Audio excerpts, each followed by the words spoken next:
Okay, boys, this is your 2-minute warning. We have 2 minutes left. Also, remember, this is last call for the brackets and stuff. So if you'd like to get into brackets or anything, go down to the tournament office.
Okay, boys, please hold up when you practice. Please hold up when you practice.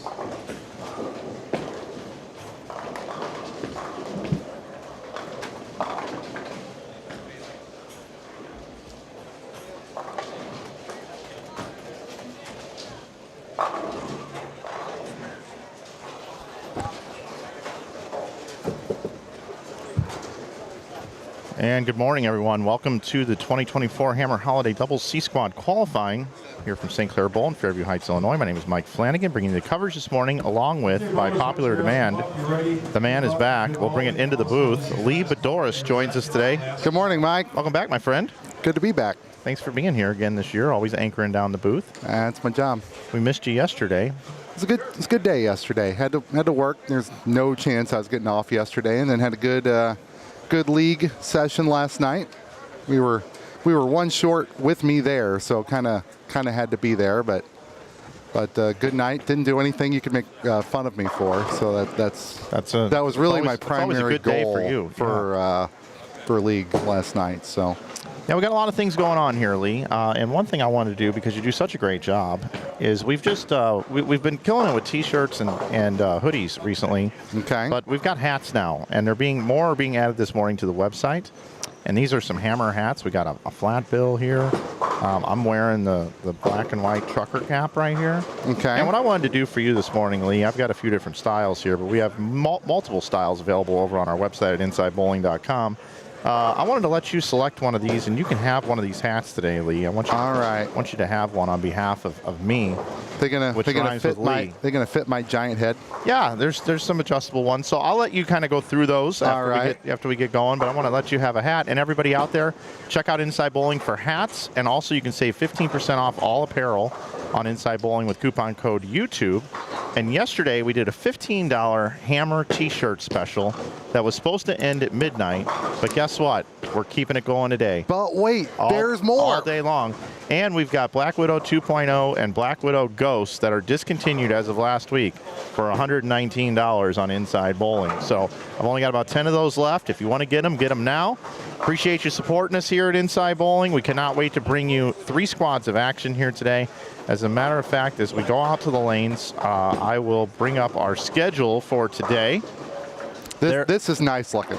There is one. This is slick. One Adam Barta up there, your favorite, Lee. Yep.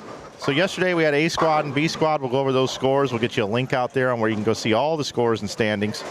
And in today, Friday, C squad right now 8 a.m. And then we'll be back at 1:30 with D squad, E squad at 7. Back tomorrow with F squad at 8 a.m. And Saturday at G squad will be at 2 p.m. It's getting ridiculous. With the semifinals on Saturday night at 8 o'clock and our finals, of course, at 9 a.m. come Sunday morning right here from St. Clair Bowl at the Hammer Holiday Doubles. We certainly want to thank Hammer for all that they do. 9th year sponsoring the event. Shout out to those guys. Mike Dole, Adam Ishman here in the house this weekend. A couple of sales guys. We cannot thank them enough for their sponsorship. So Lee, yesterday, when we look at the standings, which I had around here somewhere, did I give them to you? I've got last night's scores. Yeah, I don't have a combined around what we've here. come up with is 550 over is going to be a number that's probably safe around 550. It feels right for 46th.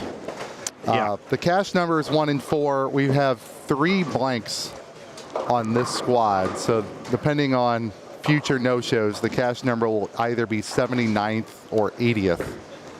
But you want to make it to 46. Give yourself a chance for Saturday evening. Cut squad, cash your squad, call it whatever you like. Semifinals. It's all of those. I just posted a link at the top of the chat room for standings. If you click on that link, we've got a new one compared to yesterday because we want it to be able to be seen here.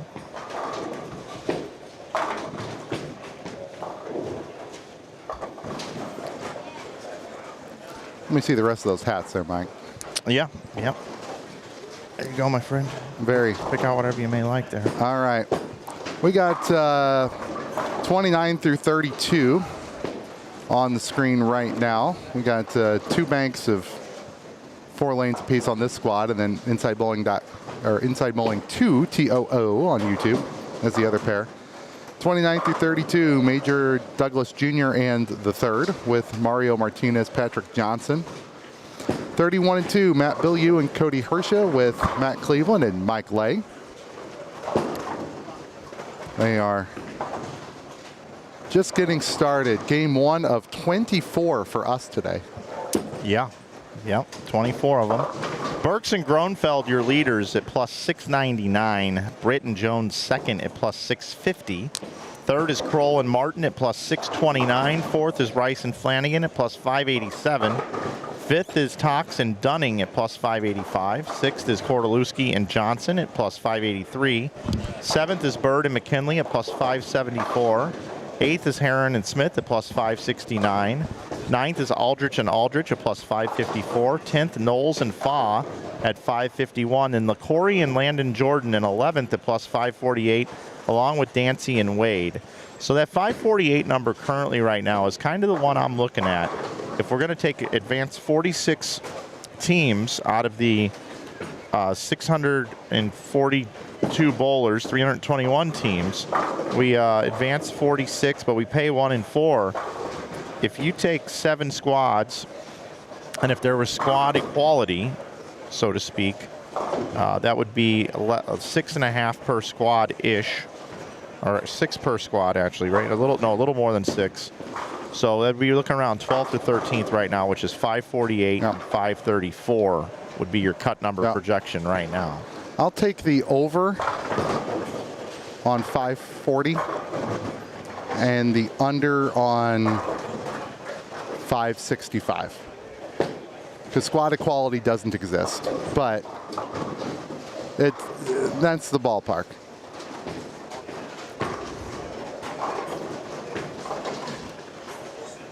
How do I look?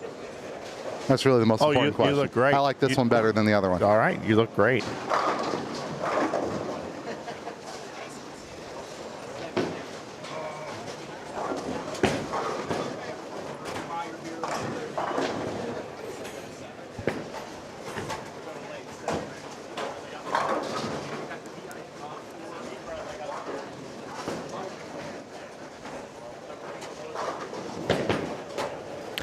Any discussion topics that have been fully vetted, discussed, and adjudged and put to bed that we don't need to talk about the rest of the weekend from yesterday? Or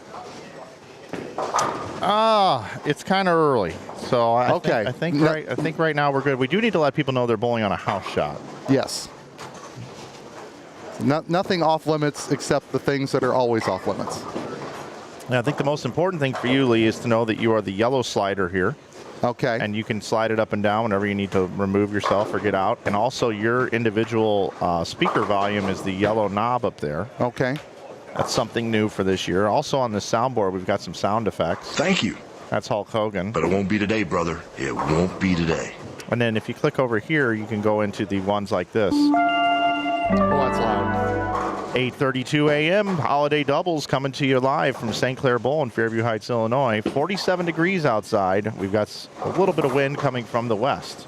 47? It did not feel like 47. I'm just making it up. Oh, I like that one.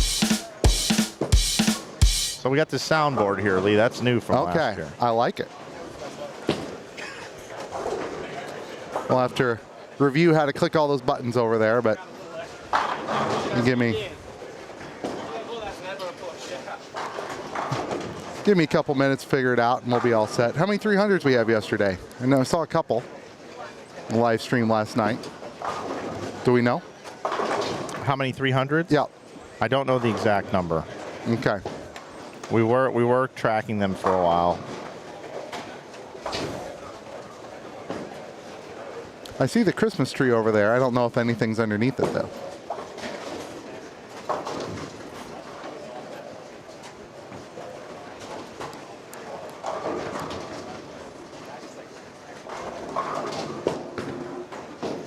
We had a record day in our online store yesterday. Nice.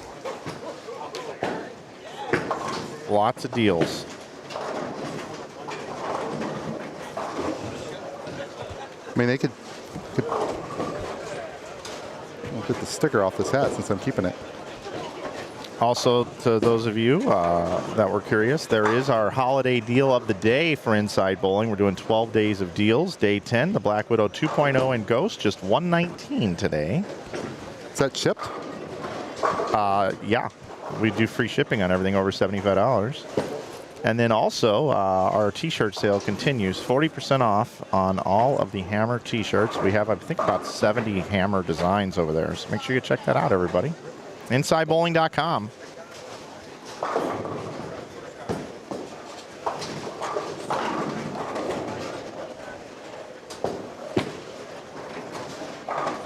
And again, if you're looking for standings, we've got the drive link now posted at the top. You can see all the scores from yesterday.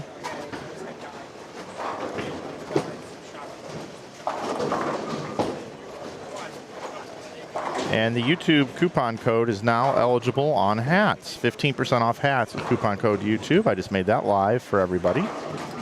You're just a giver. I'm a giver, I am. I'm like Santa Claus.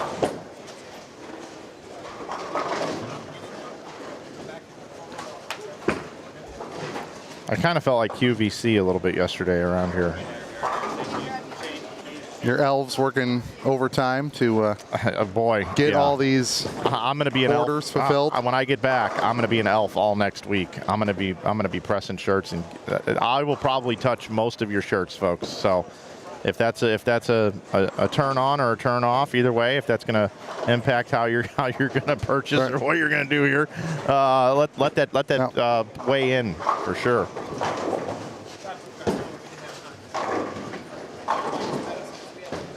Billy, we got Flex Fits coming, buddy. Flex Fit hats are going to be on there. So I will say this. Question on like sizing of hats. Is that the question there? I just wanted to know, Oh. just different styles. Yeah. So this.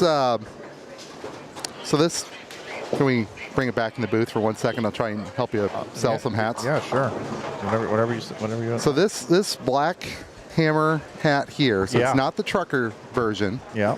But it's just a full black with the cap in the back. Yep, just a snapback. Adjustable snapback. Fits me. Yeah.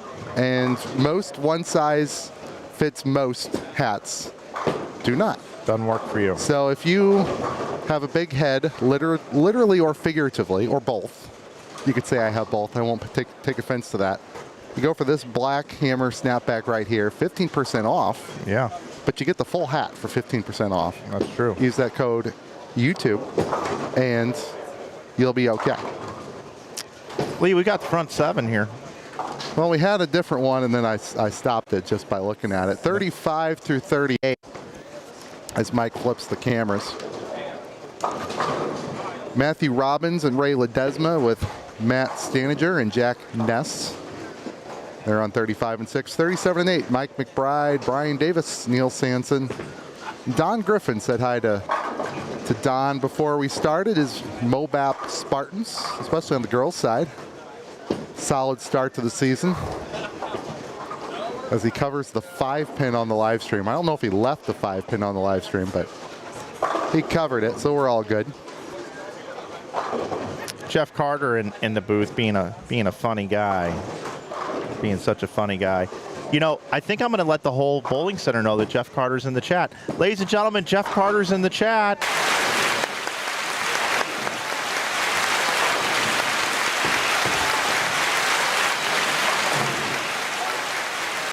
Which button was that one? You got to be in the right bank, bottom left.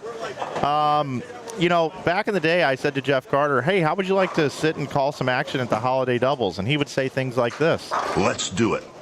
And, you know, I would say, would you mind coming back tomorrow? And he would say, Sure, no problem.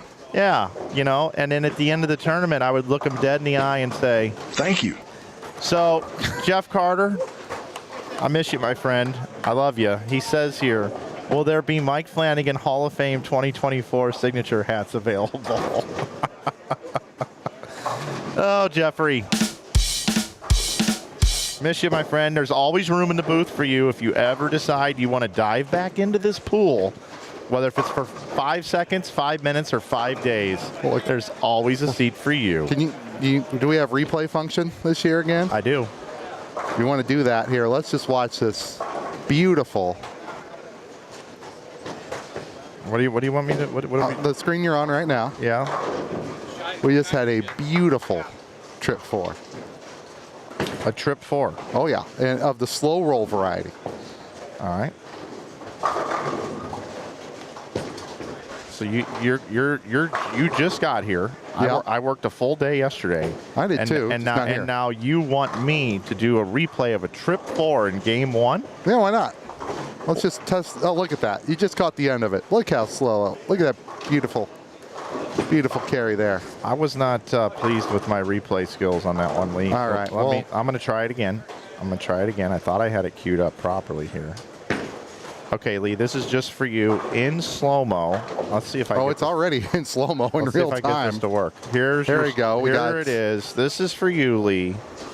Mike McBride, lane 38. Watch this here. Trying to get back, and there it goes. The late, great Bill Utoff used to trip 4 pins like that. Speaking of this pair here, Brian Davis, Mr. McBride's partner, lane 37. So far, he's got that the umbrella. Present himself, keep himself away from that black cloud. We got Matthew McConaughey in the chat, by the way. I think he ordered some merch from us recently because my entire team was like, oh my goodness, we've got an order for Matt McConaughey. Well, that was a big deal in the office, man. Well, the hammer black and orange, pretty close to Texas colors.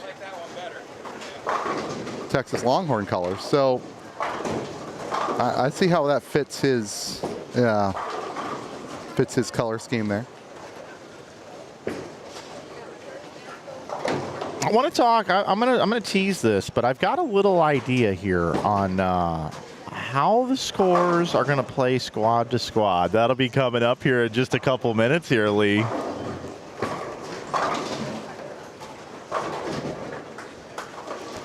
Before we do that, Mike, we're going to watch lane 38. Brian Davis with an orange and blue jersey. I like that one. Front 10.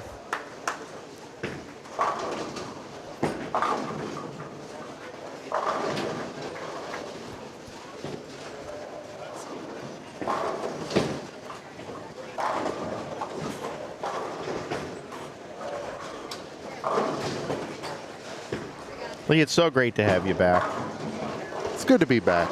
I missed you yesterday. You know the locals way better than I do.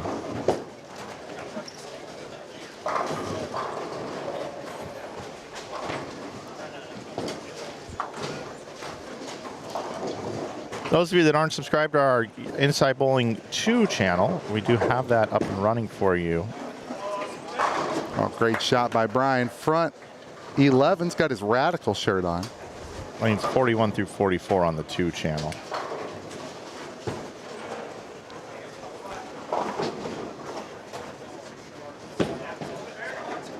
Got a string down there too, but let's watch Brian finish first. Brian Davis, lane 38, trying to start the tournament off with a bang.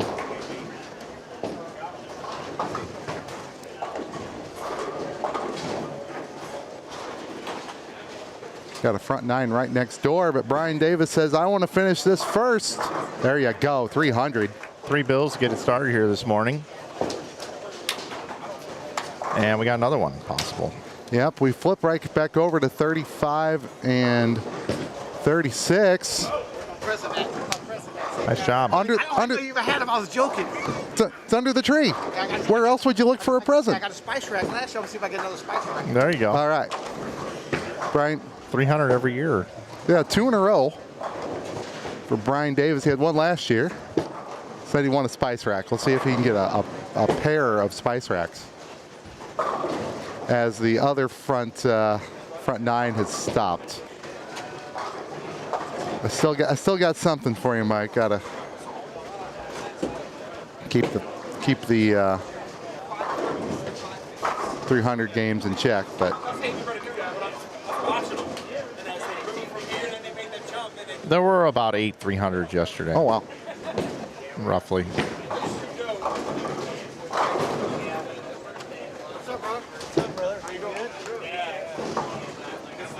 So here's my theory. As I go over and look at our link on the standings, you can actually see combined.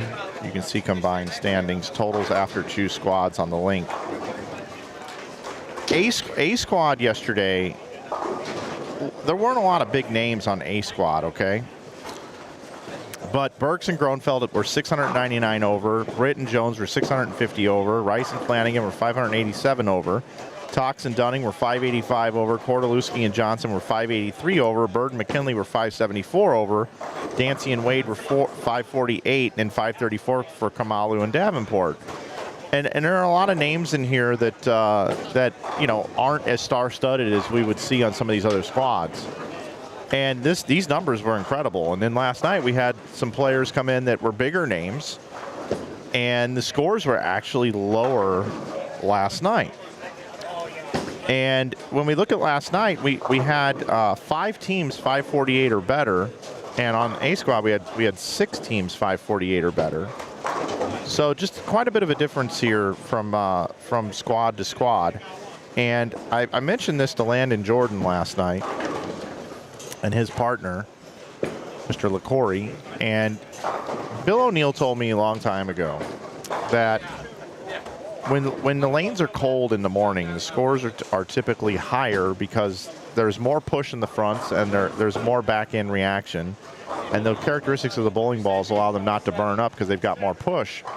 Then throughout the day, as the lanes get warm and as the Earth rotates and the sun is actually shining on planet Earth, even though we are indoors, the front part of the lanes hook a little bit more, and they're a little bit tighter down lane. It always happens on the PBA Tour for the night blocks after they bowled all day. The lanes are warm. So typically, if they're hooking more in the front and they're tighter down lane, that typically means lower scores overall. So I believe most of the scores, the best time to bowl in this event are the morning squads, which would be A squad, C squad, and F squad. And that's part of the reason why we always see the most teams from the Saturday morning squad. Of course, the letter of it changes every year as we add more squads. It's probably the strongest squad by a talent perspective, and they bowl first thing in the morning. Yeah, they bowl on the cold lanes, yeah. But today, I know Mike said it was 47. High today here is only going to be 40. As with most bowling centers, Yeah, it's 24 right now. Lanes tend to hold up better when it's cold outside. Yeah, it's 24 degrees. That won't be as, it'll still be true, Mike. I'm not going to tell you you're wrong, but because you're not. It's just more pronounced when it's even warmer outside. So it'll still be all right. But tomorrow, I think it's supposed to be even warmer than today. So could be even different. Brad Miller has joined us. Well, you guys didn't tell me Don Griffin and Neil Sanson were going to be on the TV pair game one. I would have got here an hour earlier if you would have. Well, I didn't let know me that. know the lane assignments. You know, got to miss the old boss. But then I saw someone on the same pair shot 300, and I was like, "Wow, was that Neil?" Well, here it Game is. one. All right, Oh, Mike. that one. Brian Davis in the booth with a beautiful orange and blue Radical jersey on. He wants a spice rack, but instead he got. Oh, he got the spices There we go. and He's a sauces marinade for barbecue. his spice rack. There it is. There you go. That's a solid gift. He didn't even wait for me to cue him up. He just started ripping. I had to good thing I was able to get this freaking camera on it. Well, that's because you got 1 day of practice. You're kind of locked in. Well, the thing was, is I was trying to get this to work, my $6,000 graphic, but this Boudouris name is really hold on. Let me. It doesn't fit. Now I'm just Mike F. There we go. Yeah, now we're that way was better. nicely done with moving the paperwork. that was nice. Brad Miller, Lee Boudouris, and Mike F. Lee, your name is entirely too long. I'm well aware of this. So I don't know how I'm going to get this to work. I guess I'll just be Mike F. I guess we'll just roll with that. Wait, don't you have more letters in your name than Lee? I type right here. Kling. Lee Boudouris. Lee should Mike be spelled Flanagan. Leighu. Yeah. Lee. We can change it. That's not not going to cost you a $500 bad to idea. change the It's not a bad 6,000 idea. initially. So we're going to transition out of this, and this graphic's going to go away, and then we're going to go over to bowling again, and we're going to flip it over to game 2. You ready? Watch this. This is amazing. There goes the graphic, and then it's going to transition over. Whoop. There you go. See that? I got to go swap out the game of graphics on Inside Bowling 2. All right, Brad, 35. The other reason Brian was in a hurry, they're on lane 7 now. So he said he just wanted to come by, get that present, and head back down to the low end. 35 through 38. We have so 37 and 8 will be Jeff Harris, Austin Schultz, Jeremy Saccone, and Rick McCormick. 35 and 36, this game is going to be blank. There are, we hadn't really got to this yet. We have 3 no-shows. Why? Don't ask. I don't know. I mean, you already asked. So, Mike, what I was telling Brad, on this game, 35 and 36 is open. We don't have any bowling yet on our other 4 pairs, so we'll stick here for a little bit and watch these gentlemen. Man, that stinks. You know, there's so much demand for. All right. And this is the second year in a row, at least, that there has been at least 2 no-shows on the Friday morning 8 a.m. squad. So, if you can't get a spot next year and you're around and you want to show up, Yeah, just show up. 8 just a.m. show up Friday. at about 7:45 Friday morning, and there is a non-zero chance that you'll get the bowl. There you go. I'm going to be honest. I'm not really sure what to expect out of this squad in terms of scores. Yeah, you know, I didn't get a chance to go through the entire squad here, but I think I'm just gonna go through and look at some names. So we got AJ Demond bowling with Alec Keplinger, PBA Rookie of the Year. He won Rookie of the Year, right? Keplinger? Yeah, I think he did. Yes. I think it was announced on. He was one of the finalists. Let me go ahead It was and. between him and actually can't remember the other. Was it Purchase? No. It came down to Keplinger made the Cheetah Show, I think. And that was like the difference. They've been announcing these things every day. Knowles, maybe? I thought it was Kep. I thought Kep got Was it Knowles? Between him and Justin Knowles? Knowles last year. From PBA Junior to the PBA Tour, what a journey for Nate Purchase, and it's only just begun. No, Nate Purchase won it, I guess. Wait. No, never mind. Hold on. Yeah, Nate won Rookie of the Year. Rookie of the Year, Nate Purchase. Yep, Rookie of the Year. Wow. Keplinger was runner up. I know it had to be really close. Anyway, Keplinger's in the event. He's on this squad. Yeah. Anthony Dodge is on this squad. He's bowling with Alex Denton. Just going to go through and look for some notables here. Chris Barnes is bowling, but it's not the Chris Barnes Right. you think that it is.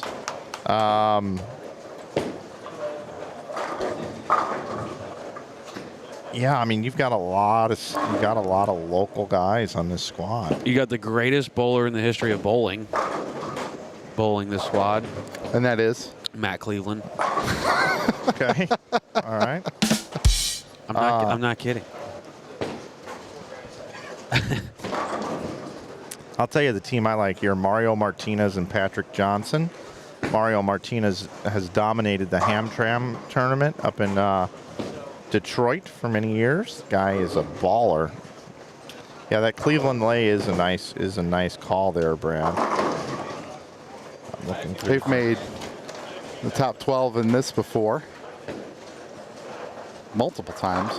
But I'll tell you what, Tyron Booz has been bowling really good lately. He's bowling with Donald Burton Jr. Probably be my little sleeper team. What pair are they starting on? They started on lane 46, so they've made the flip They made it. way down to the other end. and some other more local bowlers of note, Brandon Cruz, solid bowler with CJ Bacoilis. I had to ask, make sure I got that right. Who else we got here? Ross Monroe, John Cook. We've got, I already mentioned Don Griffin and Neil Sanson. We got TJ Lewis and Robert Hammond. Yeah, that's they know cool. how to strike. Brandon Collins and Zach Leshikar, solid team there as well. Yep. We'll get through everybody, but our guys on 37 and 8 saying, hey, we got this whole stream to ourselves. We're just going to throw nothing but strikes And they're soaking it up. until I look up and see a 10 pin. But I'll tell you, we got there's a pink widow. Yeah, they are all over this right here. How about opening team 9-bagger? This was the weirdo pair yesterday. This is the pair that got Ishman. Oh, the 37 and 8 rear its ugly head every Yeah, so it often. It's a very famous pair So in bowling, Kayla but Grigg had it is not. 300 on it. It is a very hit or miss pair all the time. I'm going to be honest. It's either berries Really? or the opposite of berries. What's the worst pair in the house? Well, the worst pair in the house is out of play on this one because it'd be 49.50. Really? Because it gets a lot of house play and you got the wall there, and it's just I've seen 200-300s on it. Oh, you got the ever. wall there for you. Well, and Over there, man. For righties, we're chilling. well, 49.50 gets a lot of parties, so the fronts just get beat up. Best pair in the house for me, for my money, 43 and 44 is a good one. But I always preferred, if I had to finish, especially at the end, it gets a little, you're a little dicey sometimes at the end of a block like this. If I want to finish in any part of the house, it's 25 through 30. You don't want to be on the low end? Or, okay. I mean- Staying just in the middle. Just, you get a little bit less counterplay. It's a little further away from the counter. It's the original part of the house. It just seems to hold up better. Game 5, game 6, game 8. That's where I want to be. Yeah, that 210 on 38 right there. We saw that quite a bit. It was kind of, we either saw the pair overhook, and people had a hard time getting the ball down the lane, but once they got the ball down the lane, it was 210. What is the shirt on Brad and Kyle that's the opposite of the berries?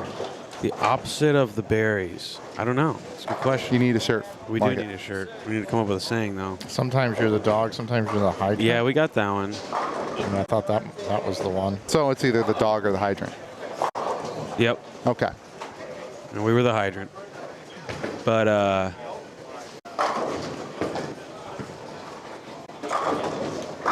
yeah, I don't know. There was some guy, Landon Jordan. I felt bad for Landon Jordan last night, his partner. Dude, Landon drove back last night, him and Christian, to Chicago, 5 hours.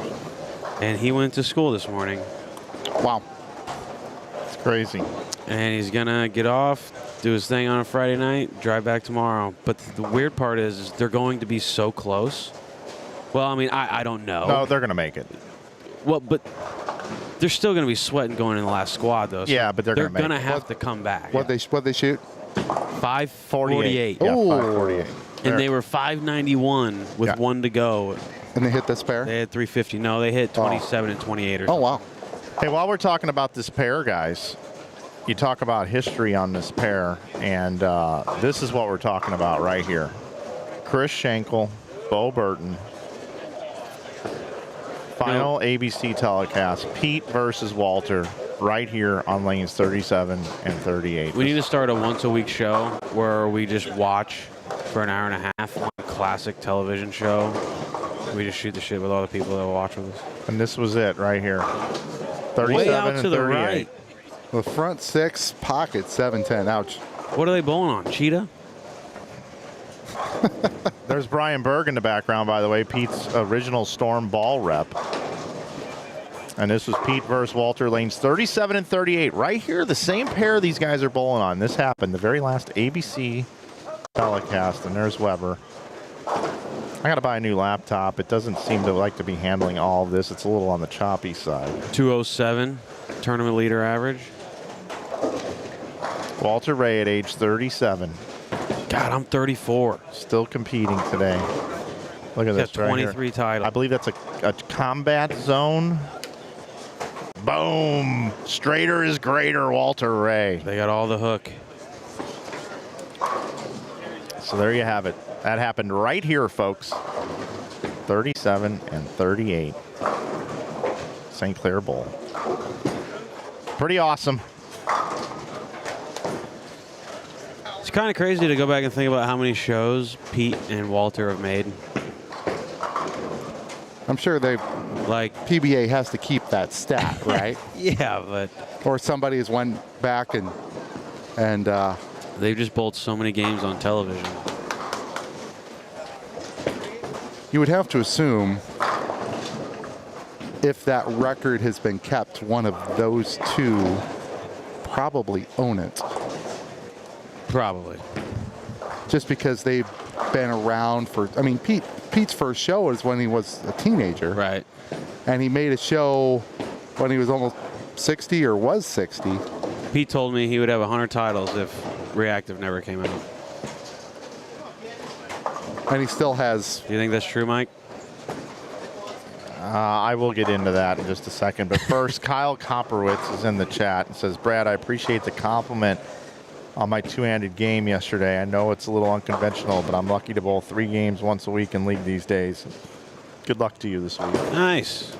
We're buddies. So guys, when you speak about if reactive resin never came out, Pete would have, would Pete have. So they do keep this stat. So Pete has bowled 900 PBA events. He has cashed in 645 of them. He's made match play in 480 of those. I'm assuming CRA is championship round advance. 160. He has 49 titles. How many shows? I'm assuming that's 160. Okay, championship round appearances. Okay, so 163. So he's got 200, probably got 300 games on television. Wow. The 160 At least. appearances. At least 300. Well, I mean, top seed, he only bowled one, but he probably ran the ladder a few times. Yeah. I'd say at least 300 games on TV. Yeah, that's a lot. Think about that. So Walter. 300 games on TV. Ish. That's like a whole, I don't know, career, year. But just think about how many like memories. Like, man, for most bowlers, when they make a television show, whoever they bowl, they're gonna remember it. You know, if the amount of shows you've made is less than 10, you remember every single match. But there's just no way these guys. They're just so standard to them. It reminds me of that one against Haugen. Oh yeah, that was insane. So why do we have no bowling on 35 and 36? There were 3 no-shows. There were 3 teams that did not show. Yeah, so the pair that is 35 and 36, this game number 2, is blank. And the pair that started on 47 and 8, so Zach Leshikar and Brandon Collins, are bowling by themselves. Okay, well I'm gonna move over to here where we do have a full gamut of bowlers here, and we'll hang out here, guys. So you guys were talking about Pete Weber and whether or not he would have 100 titles if reactive resin didn't come out. I have an article here from Bowling This Month magazine, January 2009, written by John Jowdy. John Jowdy has an article here called "The Reactive Urethane as a Modern Miracle Missile." Who has it helped? Who has it hurt? So some bowlers, Walter Ray Williams Jr., Parker Bone III, and Norm Duke in particular, would stake their careers on reactive urethane bowling balls, the ultimate power equalizer. Reactive urethane. How hilarious is that? The dominance of today's power players might lead you to believe that this has always been, thus the inflated scores and drastic hooking forever has been a major aspect of bowling. However, that's simply not the case. In fact, the hook shot artist of yesterday may well be seen on grainy tape today as straight ball artists. The development of reactive bowling ball technology in the early 90s changed the landscape of bowling more dramatically than any breakthrough that came before it. Jowdy goes on to say that reactive bowling balls have enhanced the careers of many bowlers and in some cases penalized others. Bowling ball manufacturers employ high-tech engineers in their efforts to build a better mousetrap. This is generally referred to as progress. They have one goal in mind: creating superior offensive equipment. Again, this was written in 2009 by John Jowdy, and I will spare you the entire article, pun intended. But I do have some stats here I'd love to share with you guys. Before reactive, okay, but through the 2007 and 2008 season, Parker Bone III entered 207 tournaments with urethane bowling balls and won 5 titles. After reactive, he bowled 579 tournaments and won 31 titles. Way. Okay. That's Norm. No, that's Parker. Oh, Parker. Yeah. Norm won 1 time on tour in 276 events with urethane. It was like one of his first events ever. Okay. But that was through 2007 and 2008. Yeah, he won in, what was it, 89, I think? Norm won. So he won 1 title through his first 276 tournaments. Then he bowled 574 tournaments in the resin era and won 27 times. Yeah. Okay. And this is just through 2009. This doesn't count what Norm did after 2009. All right. So Norm bowled a good, 15 years on tour with 1 title. Yeah. And then reactive came out and he went nuts. Yeah. Okay. All right. Ryan Schaefer won 0 titles in 78 events and won 4 in 404 events. But that could have just been a maturation of his game. But Pete Weber bowled 320 events with regular urethane bowling balls and won 15 times. 648 tournaments and won 34 times. So he won 15 with urethane, and he won 19 through 2009 with reactive. So he's a Hall of Famer with urethane and reactive. He's a two-timer, technically, in two different eras. No. Okay. Walter Ray, 326 events, won 5 titles with urethane. 664 events with reactive, 39 more titles. And that was just through 2009 when this article was written. That is so interesting to me. And it also goes in here and talks about how pretty much like Ron Palumbi became a non-factor when reactive came out and had to retire from the tour because he could never figure out reactive. But Palumbi was on pace to be a PBA Hall of Famer. Very good article by John Jowdy back in 2009, the late, great John Jowdy.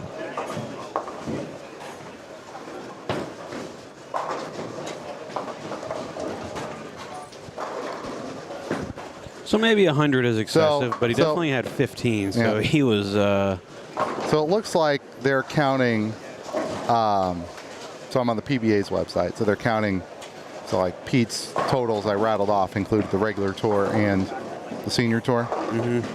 So the same stats for Walter, 1,046 events. Okay. Cashed 785 times, so about 3 out of 4. Made match play 582, 218 final rounds for TV shows. Obviously, some of the senior tours not on TV, but that's all right. And 70 total titles. So that's he's probably got it. Well, Walter has more than 70 total titles. That doesn't count regionals. Oh, okay, 100. So 39. So 39 standard, 8 majors, 13 seniors, and 3 PBA 50 majors, and 1 PBA 60 title. So he's got 30 regionals? Well, that doesn't count. So it's what, 30, 39, and 8 is 47, and 13, 60, and 64. So I'm not sure how they're getting to 70 there, but the numbers don't quite add up. Yeah, but he won his 100th before Pete did, I believe. Yeah, so that doesn't count regionals. Yeah. Hey, real quick, I want to draw attention to John Heath, one of my favorite guys in the world. I'm waiting for one of these years for him to go like 900 over by himself. The guy's really tough. I know, it won in 8 games, but he's really, I love the way he attacks the lanes for this tournament. John Heath's a player. I like him a lot. He's bowling with Chris Courtney. Guys, we got scores after game 1. Saccone and McCormick 147 over. We had it right here in front of you. Courtney and Heath right here, who I'm talking about. 145 over, 545 to start the tournament. Koch and Monroe, 117 over in third. Harris and Schultz, 116 over. Brewer and Baldridge, 113 over. McBride and Davis, 110 over. Durrett and Fowler, 103 over. And Haydick and Behrens, 102 over. So we had 8 teams bowl 500 the first game on cold lanes. It's a little more. Yeah, that's a hell of a start this morning for these guys. There we go, Brad. That's right in front of us. We got Brewer and Baldridge also on stream on 29 and 30. Chaz now living in central Illinois, a little shorter drive for him. Springfield area. I believe his partner Dallas lives here too. Or I don't know exactly where Dallas lives. Somewhere. Yeah, I think it's Springfield. Somewhere around there. Yeah, both from Kansas City. I grew up with them. On the grew up bowling youth with them. Other stream, we have 43 and 44. We got a front 9 down there as well. Oh, we're on the inside bowling. 2. TOA. We'll stick here for now. Keep an eye on them. But yeah, 37 and 8 this game. So the guys we were watching when they had the streams to themselves, 502 and 492, with one of the most rare ways you can possibly shoot 259. Front 5, split 8 out. Next 5 count split. Oh, here we go. Front 9. Come on. Look at that. Oh, the cloud is in full force today. My sincerest apologies. I don't know who to blame. Mike for changing the camera over or for Lee mentioning it. That's my fault. But it ain't me. My apologies. Game 2, I'm back in mid-season form.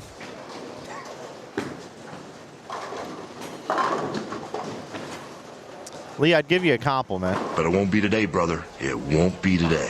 All right, we'll get one tomorrow. Yeah, fun fact about Chaz, we would bowl youth league, and then we would most weeks like go see a movie with our group of friends, and they had a DDR, Yeah. Dance Revolution machine at the movies. He was good. He was, He was legitimately I did not know that about good him. at DDR. Did you ever play? No, but our bowling alley at U of I had 2 DDR machines right next to the last lane. Yeah. So there would be crowds of people Oh yeah. playing that thing. So you're talking late 2000s Oh here. yeah.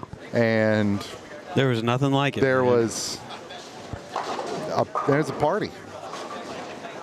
That machine got plenty of use at the old Illini Union lanes. I'm sure it's long gone by Probably. now, but they probably wore it out.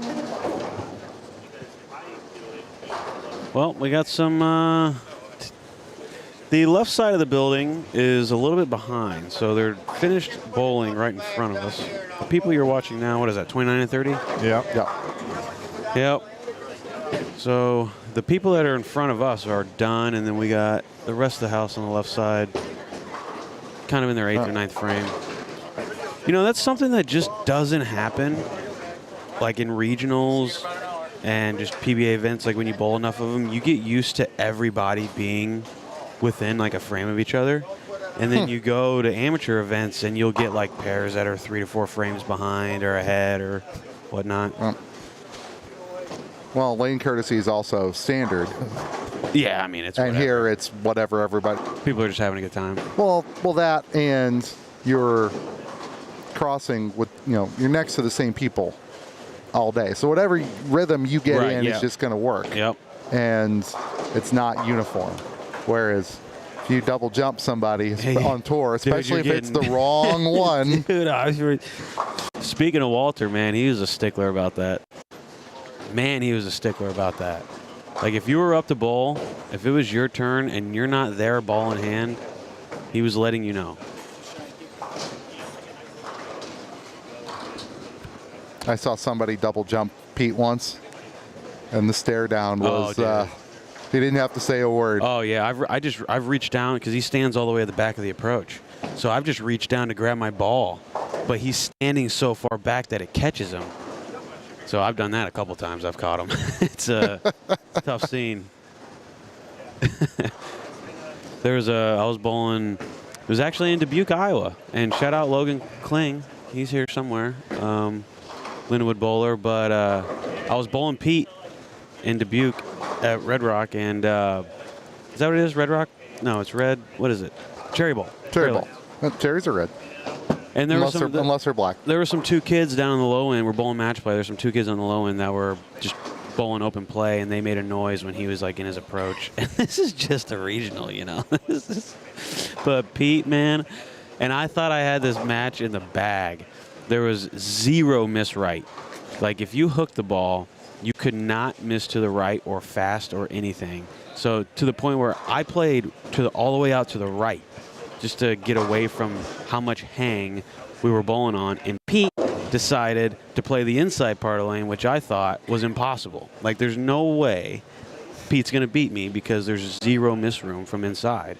And then these kids in, like, the 3rd frame pissed him off because they made a noise, and he slammed his ball down, and these kids got real small in their seat, And then he did not miss the rest of the – That sounds about right. Dude, he did not miss. He did not miss right one time. Guys, couple funny things going on here in the chat. Jeff Carter chiming in with, except when you're on a pair with Lonnie Wallachek, Brad Angelo, MPA. That's pretty brutal. And then I like this one right here, Lee. Brad was talking about Dance Dance Revolution, and Kevin Abear saying, I'll do $100 super chat to see Lee play 1 round of Dance Dance Revolution. Might have to do some IRL streaming. Go to the movie theater. That sounds like a terrible idea for several different body parts and my sanity. Want to welcome in all 765 viewers to this year's 2024 Hammer Holiday Doubles. 765 viewers at 9:15 in the morning. Yeah, That's we're a little excellent. we're a little light compared to yesterday, but we do want to thank you guys for tuning in. We do have the standings posted at the top of the chat room. Yeah, the Thursday afternoon was popping, man. It was. It really was. And we want to thank Hammer, of course. We want to thank St. Clair Bowl, Jerry, his entire staff as well. C-Squad qualifying underway, Game 2. We got D and E for you as well today.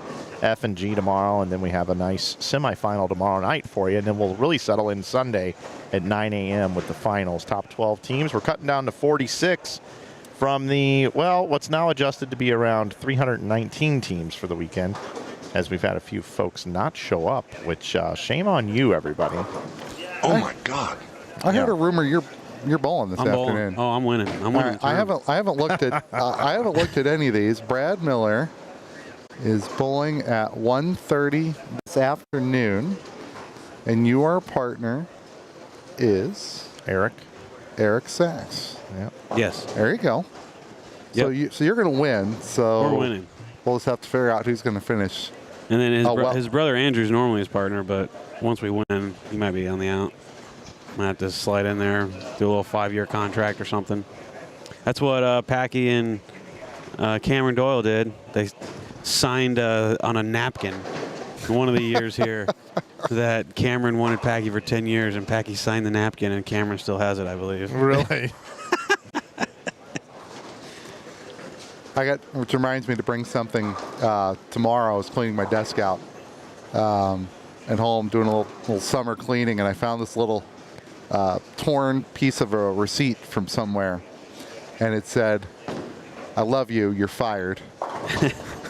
That was from Adam. That was from Adam Barta. And I'm like, I gotta. When do they bowl? Saturday afternoon. Saturday afternoon. I'm like, Him and Liz? Yeah. yeah.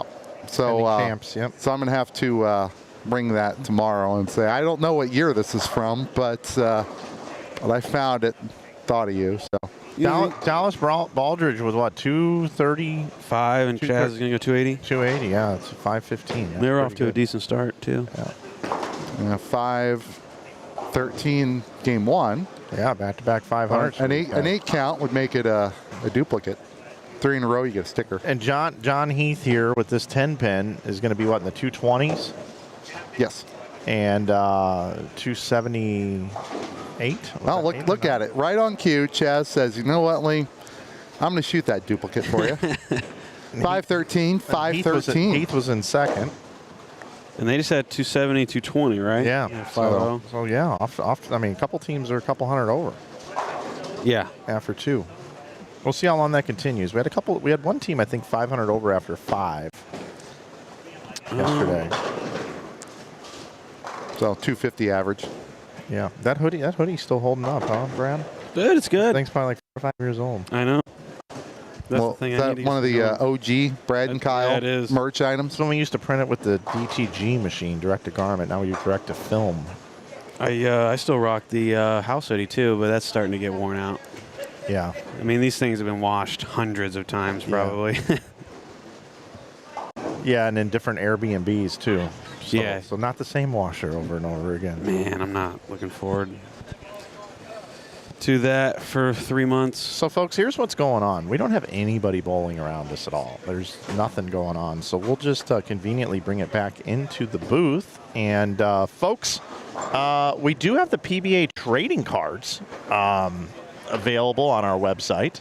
And some folks wanted to buy them in person here today, so I did bring them with me. I did bring some with me, some of the stash. So how much are each one of those? So I think they're $8.99 on the website or $19.99 for a 3-pack, and these are 101 proof cards. And Lee, since you're new here today, I'm gonna give you one of these. Well, thank you. So you I got open it on the air. I got a Chris Prather one yesterday. Okay. Yep. And then, who was it, Dole? Dole got Matt Russo, Dole got Matt Russo. and he's gonna sign it today. Russo is? Yeah, he said That'd be he would. cool if one of Or Saturday, if I whenever can he's bowling. get the sticker off here. Yeah, well, you just pull it off there, buddy. Now, these proofs don't have any signatures, correct? Nope. But they're just one of one original proof cards from There the we go. manufacturer.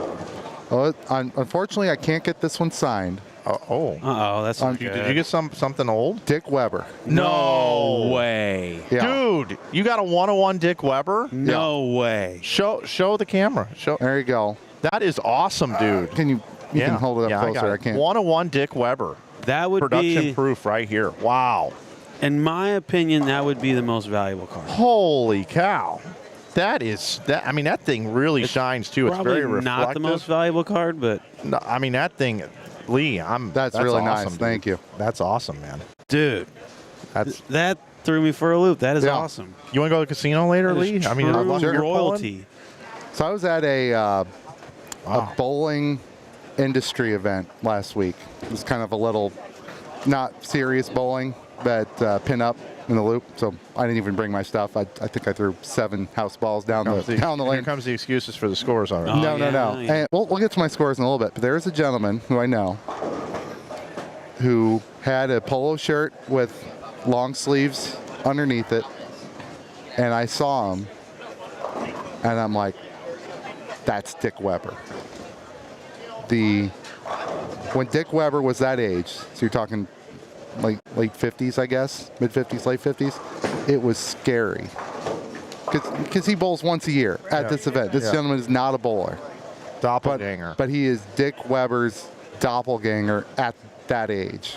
Wow. And I'm like, holy crap. Is he a nice guy? He's a very nice guy. Saw him again Well, then I guess it could have been Dick Weber. at a different event 2 nights ago, but not at the bowling alley. I mean, he drew his card. So I'm not going to ask him. Just have the doppelganger sign. Right. See if I can find his.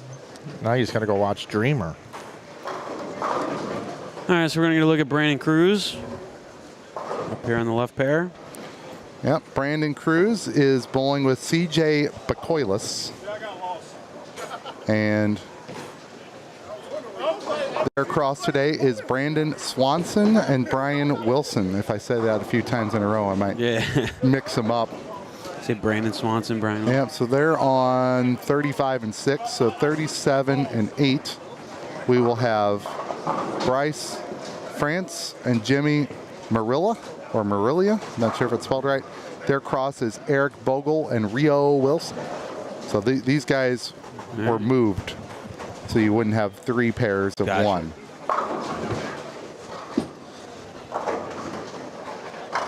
Which could matter later, right? You got the blank. Somebody's going to hit a pair that's been cold Oh, yeah. at the very end when they might need it. Looks like we got my man Joe Engelkiss has been chiming in here. Hi, Joe. If you, How are ya? I'll tell you, I know this tournament gets a lot of love and we get a lot of viewership, but I don't know why the 2 events we do in Iowa every year in February and September, why we're not 1,000 viewers all the time over there. I encourage you to come and watch that event. Joe runs a tremendous event twice a year, the Iowa Majors. I also did the 11th Frame, which is also ran by Joe and his family. I go up to Iowa all the time. I'm like an adopted Iowan. And I encourage you to come and watch that. And if you want to bowl, you can check out all the Greater Iowa bowling tournaments at giba-bowling.com. And I'd love to see you up there. Everybody, come and bowl Joe's tournaments. It's the Ebonite Winter Classic, Ebonite Fall Classic. And we stream all weekend long, just like this. I love going up there, seeing Joe, Rosie, Jennifer, and Fam. And we go to Maple Lanes, and we go to Cadillac XBC. So check those out. Yeah, the Iowa tournaments are great. Really well ran, consistent. Challenging patterns, though. That's the whole thing, Joe. You want to get everybody there? You want everybody to watch? Switch them to house shots, Joe. No. Switch them to house shots. Joe, you're doing great. You know what? Joe's on the line. Joe, what do you have to say? But it won't be today, brother. It won't be today. Okay. All right, Joe. But we do appreciate you running those tournaments. Thank you. You're welcome. Well, you can just get Okay, whatever you think, brother. You're the boss. It's just great you can get so many people piped in I know. to call in, just yeah. on cue. Tell me about it. They're out there working or do something else, and hey, Mike. I actually had somebody hit me up and leave me a voicemail. They wanted to take me to dinner. Let's meet at the Red Onion at 7 o'clock. And I was like, wow. I'm like, it's going to take a lot of money to get me to go there with you. I'll give you $10,000. I was like, I don't know about 10,000. You got any more than that? I might go. I tell you what, I'll give you $14,000. Well, I'm in. I'm going to the Red Onion.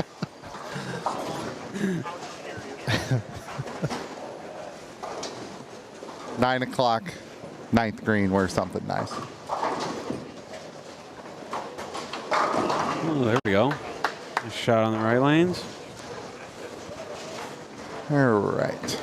Game number 3. He's already done the little switcheroo fast that I missed it. I have done the little switcheroo, Lee. Oh, got a balk. Oh, We'll call it here. Dead ball, false start. someone right. Brandon Cruz. Sky can bowl. Loving the jersey. And the jeans. Do you know that when Brandon goes to a new pair because of that jersey, it gets 10 degrees warmer? Do you guys know that? No. Yeah. That pair's 10 degrees warmer right now because of that Hawaii-looking jersey. I was talking with Don Griffin earlier, and he said he has some Mobat players. He had one from Hawaii and one from Alabama. And they said, Coach, I thought you were going to cancel practice because it was too cold. Yeah. It's 20 degrees outside. Not at Mobat.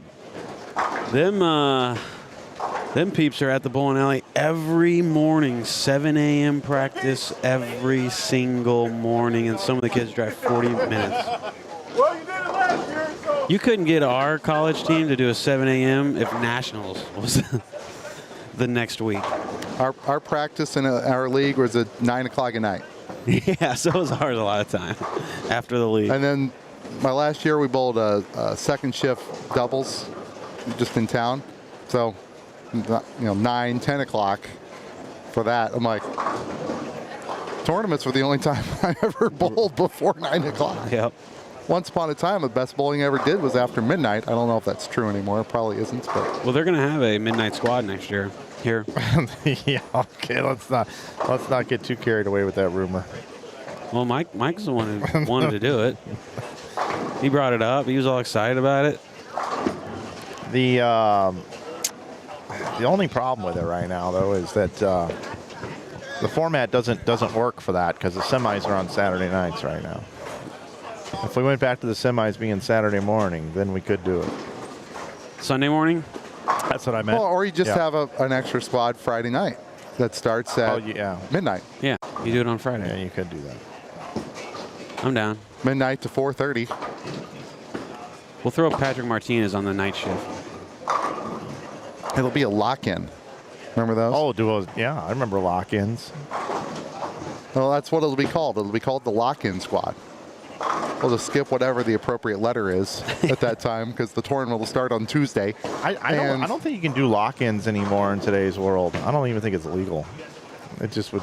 You'd have to have like an insurance policy on that. So if you did 24-hour streams Yep. for 4 days straight, how many squads could we fit in? So we got Too many. 8 a.m. You could do 4 a day. You'd be humping it at 4 a day, but you could do. So what? You one at 6 p.m. to 10, and then one at midnight to 4:30. Fire back up at 7, I guess. You do midnight. You do 8. You do 2. You do 6. Yeah, 6 or 4. 7. Do 4 a day. All right, Yeah. we got that. Good idea. Little 13 squad, 14 squad with a semis on a Sunday. Just get the night. You just have 2 shifts. You got a morning shift and a night shift. I think that's what you need to do. That's how you make money when you sleep, Mike. You'll be getting merch sales at 2 a.m. Yeah, I know. You wouldn't be able to sleep. Your phone would be dinging. Yep. I got to tell you something. Russ Tantillo, he is not happy here in the YouTube chat right now. He is not a happy camper. Why, Russ? He says, I could do without those animations on the scoreboards. I mean, this is a professional tournament. Shaking my head. It's not, though. Oh, boy. I don't know if they can turn them off. Oh, they can. I have never Oh, it's possible. seen them off in this bowling alley. Yeah, I mean, we gotta. You know what the name of that little dude up there is? That bounces up and down the lanes. The AMF guy up there. You know his nickname? I used to. The Goofball. That's He's right. called the Goofball. He's the one that laughs at me when I leave a split. What do we think about that name, the Goofball? Oh my God. Yeah, I don't like it either. I think they should have came out with a different character and called it maybe the bowler guy. Wow, that's unbelievable. Yeah, I thought you'd like that name, Hulkster. See, what Russ doesn't know is Mike is excited about a lot of things, but nothing trumps the excitement of this soundboard that he was really excited to use this weekend. And that's the one thing that Russ really doesn't like. Yeah, Well, there is something that even takes his excitement level to another. What is this? Height. That's Barry Manilow Christmas. That's true. Yep. Last year we had a very berry Christmas. I just want to tell you both, good luck. We're all counting on you. All right. No pressure, Brad. Yeah, all right, we got some strikes, guys. This is making me feel like scores are going up. 570, here we come. 570 over. Here's the question: Is Landon Jordan in school today, watching the stream right now? So he said he's going to take the morning off. Oh, really? So he might just be getting there.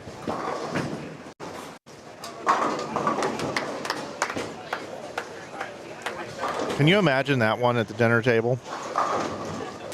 Guys, I think I want to bowl my first adult tournament. Oh, okay, buddy. That sounds good. Have you thought it through? Yeah, I have. Okay, when are you thinking about doing it? What weekend? Well, I'm thinking about bowling the holiday doubles, and I'm thinking about bowling on Thursday night. But, buddy, you got school that day and school the next day. Well, I worked out a little system. Listen up, Mom and Dad. Here's what I've come up with. And you know Tony's like, I'd have done it when I was a kid.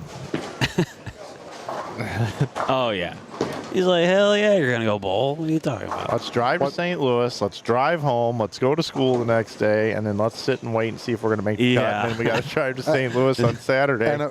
And of course, you're going to shoot a number that's not locked in and not locked out. Right. Yeah, exactly. They are not going to know. If you're going to do that kind of travel, you're almost guaranteed to shoot a number in range. Yeah, we're not going to know until the sixth game of the last squad, so they're going to have to come here. I mean, wouldn't it be crazy if there's a roll off for 46? Wow, then that they're would in be it. really crazy. That would be. Go ahead and book it now in the Inside Bowling Holiday Doubles sports book. You can do that here in Illinois. There's prop bets. The first one is already hit, which was Mike Dole in the booth at negative 55,000. After two, here we go, Brad. In the lead, Saccone and McCormick, 249. They're tied with Courtney and Heath, Mike, at 249 over. Brewer and Baldrich, after back-to-back 513s, puts them at plus 226. Fourth place, the only other team at 200 over is Harrison Schultz at 208. Rounding out the top 10 on this squad, Manker and Kopperwitz, 187. Cook and Monroe at 183. Staniger and Ness, 166. Denton and Dodge, 164. Rhodes and Walsh, 157. And then you've got a gap back to 10th at 144, Shrummet and Dubman. So 140 over at this point would be 235 average. You have 13 teams averaging 235 or higher. After two.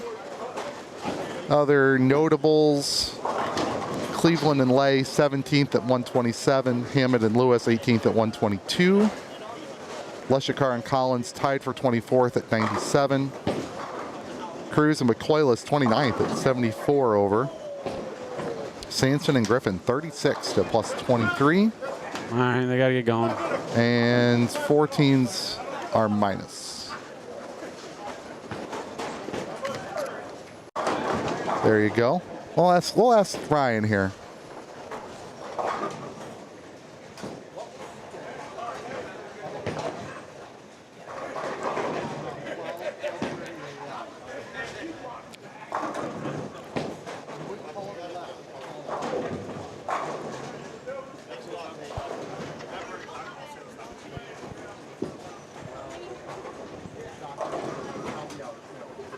That's a good point, Brandon, in the chat about the Bowlemania shirt.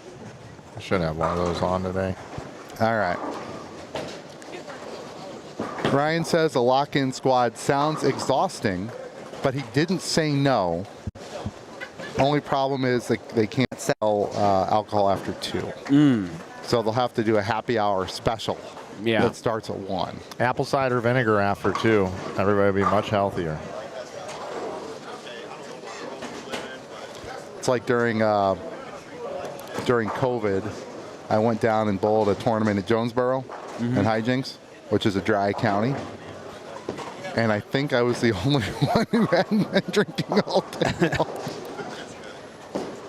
I can't say that for sure, of course. I can tell you I was the only one in a mask, because that was pretty easy to figure out. But what a great, I need to go back for something. Great operation, great people down there in Jonesboro, yeah, we were just Arkansas. there for the trios. Great center, and I bowled well. I was this is kind of funny. I was advertised it as a house shot that if you average 225, you're okay. And the first 5 games I bowled, not in order, were 223, 4, 5, 6, and 7. Wow. So I popped 250 the last game, and hey, I'm in 9th place. I'm like, this is different. I kind of like this. It's one of those where if you think it's good, and you think if it's a corner, and if you throw it really bad, you're in trouble. I'm like, there's nothing wrong with this. Yeah, it ain't this. I need to take a second. I'm just looking through the support we've been getting this morning, and I just want to let folks know that are ordering all this merch. First of all, thank you from the bottom of my heart. And second of all, with the amount of orders that we're getting, you'll get it before Christmas, but I'm definitely going to have to be in there. If you guys want to make me work, keep ordering all this merch, because I'm going to be in there heat pressing all next week. This Hammer t-shirt thing, we've sold like 300 Hammer t-shirts. Wow. And my staff is like, we're not even making any money on these. Why are we doing this? Oh my God. It was something I agreed to with Dole as part of this event. We're going to do all these Hammer specials. And we're getting down to it on the Black Widow 2.0s and the Ghost. If you want one, you better order it soon at 119, because we don't have many left. It's discontinued. I grabbed all the 15-pounders Classic had, and there are no more available. So.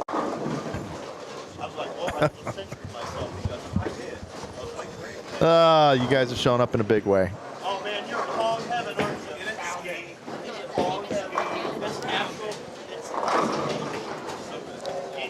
Got a good game by Cruz and his partner. His partner's wearing a Linwood Lions long sleeves. So he might be is Cruz a Linwood bowler? I believe he was. I'm pretty sure he's maybe a couple Linwood guys. Past that, but don't. He can get the 8 out here. No. Oh, there's Hal. A little wide right. We'll give him a round of random sound effect for that one. Car's perfect, Harry. That's the wrong one. Days of Thunder. Car's perfect, Harry. I got bad news, too, for everybody. Uh-oh. I just yawned. Well, that's okay. You're getting them out now. No, it's not good at 9:30 in the morning. Well, when we got this full day ahead of us. I just yawned, dude. Well, you want to bowl in the afternoon? Yeah, no. You can bowl sacks. Let's have Sacks sit in the booth. You and I are going to bowl that 578 game one. Dude, we should have Sacks run the booth. Yeah. I mean, you'll just hop out there. We'll mic ourselves up. By the way, we do have another YouTube channel if you're just joining. It's called Inside Bowling 2, and there's a lot of action going on down there. I just flipped over to it here. We got the front 8 here. It's also warmer on that pair. I wonder if people think this is like a Hawaii tournament. Like awesome. I'm kind of getting, this is the holiday doubles. It's cold. It's winter. Ugly Christmas sweaters have been replaced. Oh my God! Then he 410. You guys are the worst. He was doing great. That was so nasty. He was living his own world. I hadn't looked down there yet, and we look up, and there's Flower Power with the front 8, and the floral is in. Gone. The floral is in. Yeah, I mean, I feel like going and hanging out at Lowe's right now in the garden center. I really do. That's where I'm going. Our next How you live, doing, my friend? our next live stream from the channel is going to be from Lowe's in the Garden Center. Yep. Sure will.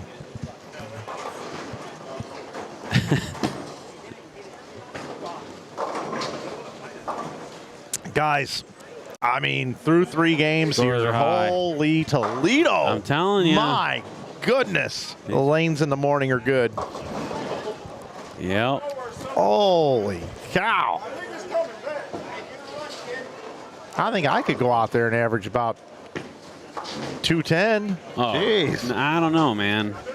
It depends. It depends on what Matt Cleveland's averaging. If he's 230, you're 25 behind him. Okay. So, you know.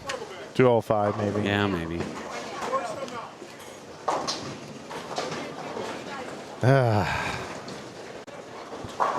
You gonna bring a floral shirt into your No, I don't know. repertoire? No. I don't know. You think I'd look good in flowers? Yeah, you kind of would. You think? Yeah. Does it have to be like a specific color, or can I just rock whatever you any of want. the color? Whatever I want? Whatever you want. Yeah. Like a green floral? I guess green will work. Green would be good. Maybe a yellow and pink? Kenny Seymour's having a tough time finding you know who should Channel 2. You know who should definitely have one? Troop. Yeah. Fit right in. Yeah. Because he'd have the pants to match. Maybe that's what I'll do. I'll just have floral pants, floral jersey, all floral, just a bunch of different colors. He knows the Floral King. That is one thing about Troop that I admire. There's a lot of things about Troop I admire, but he rocks this very flamboyant, like... Oh! Ouch. Trying to shoot 279, and the 8-pin says... Nope. Yeah, we don't know what button that is. No. I'll do a random one. Actually, This one right here. I'm not going to do it. Wow. I haven't heard that one yet. I don't think he's hit the Dude, why right did he not center use square. that one? We're going to use it again, though. I like it. All right, Brandon Cruz going to have a nice game. If they both strike out, they'll call it a pretty good game. This is the breaking news one. Or the reset. That is the reset. 9:43, St. Clair Bowl, Fairview Heights, Illinois. Mike, Lee, and Brad with you. Come on, Brian.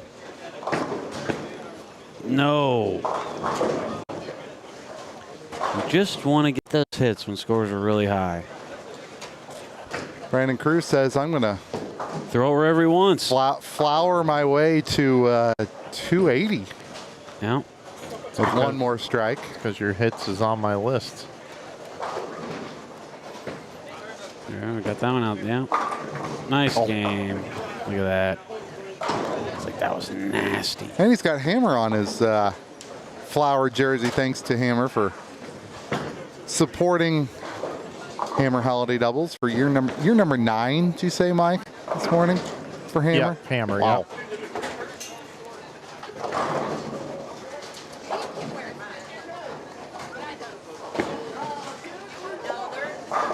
Tom Hess is 55 years old today. Hey, happy birthday, Tom Hess. Happy birthday, Tommy. Happy birthday. He's aging backwards. Good call. He's winning more titles as he gets older. Yeah, and he just doesn't look like he's aging. He becomes a super senior the year I become a senior. Ooh. Yeah, I told him I'm going to go out and bowl on tour and beat him. Oh, yeah. You should do that. The first tournament you're eligible, you should go bowl. I'm considering it. Why not?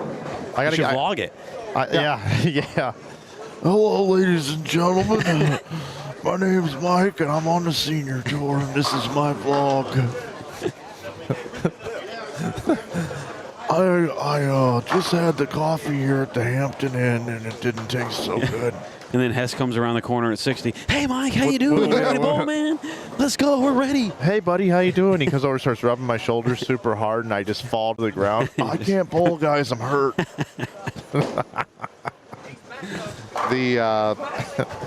The metrics for ball speed wouldn't work. Yeah, probably not. They wouldn't throw it fast enough to for it to count. Hey, you can be the second senior to bowl 900. Yeah, they require me to throw 36 consecutive balls, though, Brad. Yeah, that's tough. I man. don't know if I can do it at this Might age. not. You might have to stay home. Yeah, probably will. Maybe stream the thing from my living room.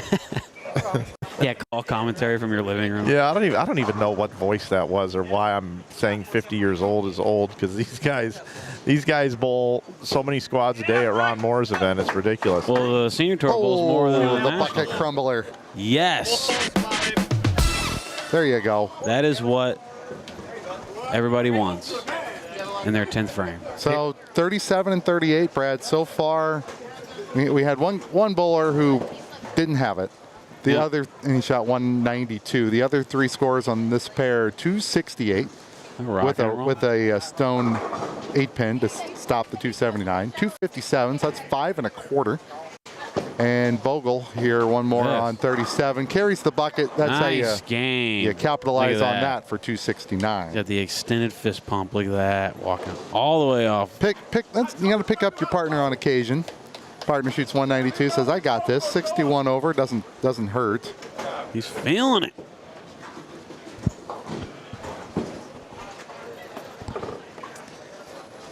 Noted, Michael Ash. I'll take care of that moving forward. I'm not touching a Cowboys bowling ball. Scott, I sounded like a chain smoker, didn't I? Oh, guys, I'm out here on the tour. You sound like that in 50. Yeah, we're a little worried about Mike. He doesn't eat great. You don't sleep a whole lot. Nope. But I'm writing the next Saw movie.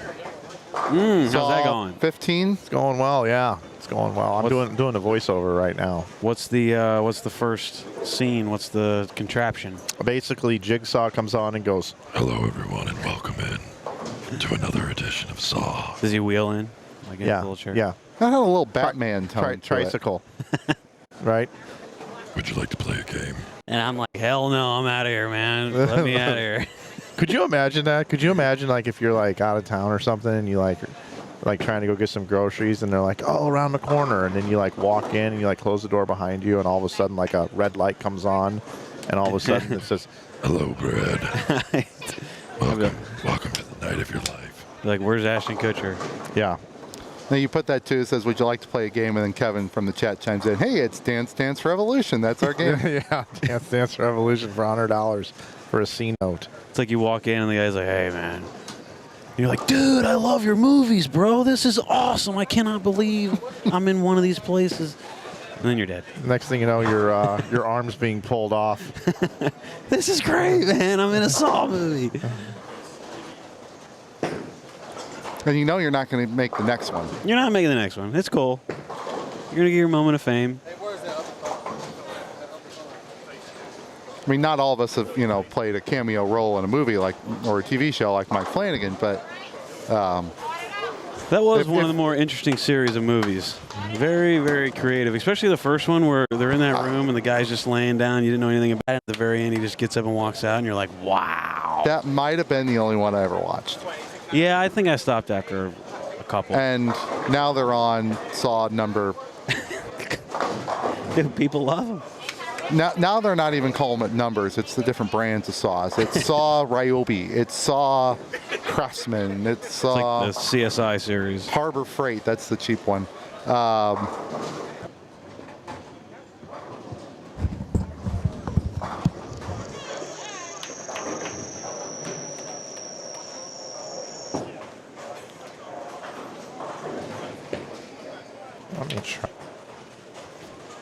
Let me try. Okay. Just a little hiccup here.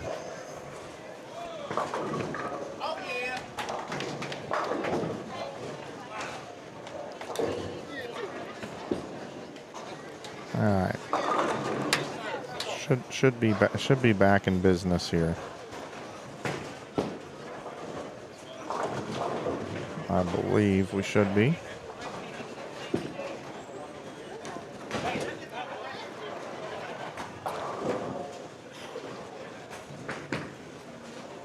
Yeah, it's going up now. Just make sure you guys can hear us. So as I was saying here, I've got a MacBook Pro. It's a 2019 MacBook Pro, and it was like $3,000, and it's been a workhorse. It's been great for me. And now we're in 2024, about to go into 2025, so it's probably time to buy a new MacBook Pro. And this one here, it's showing that I don't have much battery, but it's been plugged in the entire time, and I wasn't watching the battery source. And this thing needs at least 5% battery to run Wirecast, which is my switching software, very well. So everything was going down. So it's me not paying attention to the battery monitor, which I wouldn't think I would have to, but it's time for me to invest in another laptop. This thing's just not cutting it anymore. It was a great machine. It's been great to me, but We all fixed? for now, I still don't love this battery at 5%, but we'll see. We'll keep an eye on it and see where it goes to. But looks like everything's working okay. So we will go ahead and resume. Everybody can settle back in here. So we are in game 4 of 8 here, C-Squad qualifying. A lot more bowling for you. As Brad said yesterday on the Open, and I like this, the 50-hour comedy show. That was our high wire act. Is that how many hours we're going to be on the air? Yep. You're going to be on the air? Yeah, 50. 50 hours.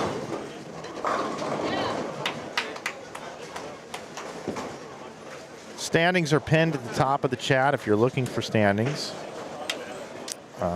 Game 3 should be rolling in. So Chad over here on the left pair. Started off pretty rough.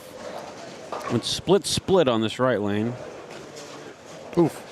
Gonna have to, come on. No, just hooks. Hooks on them.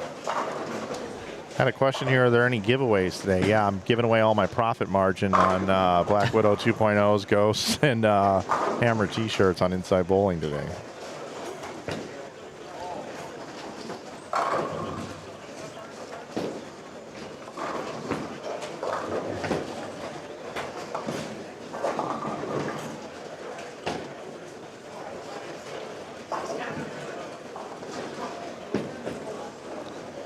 Tyron Booze.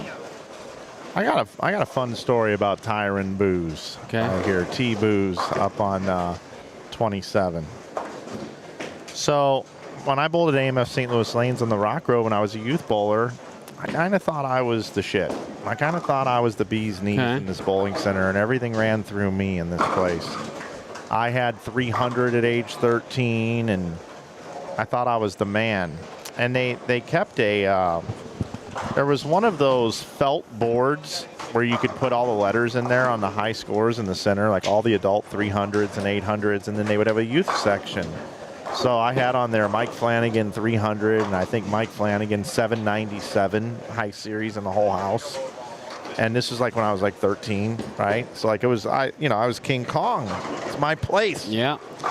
And all of a sudden, out of nowhere, I see that Tyron Booze, like 830 in the youth division.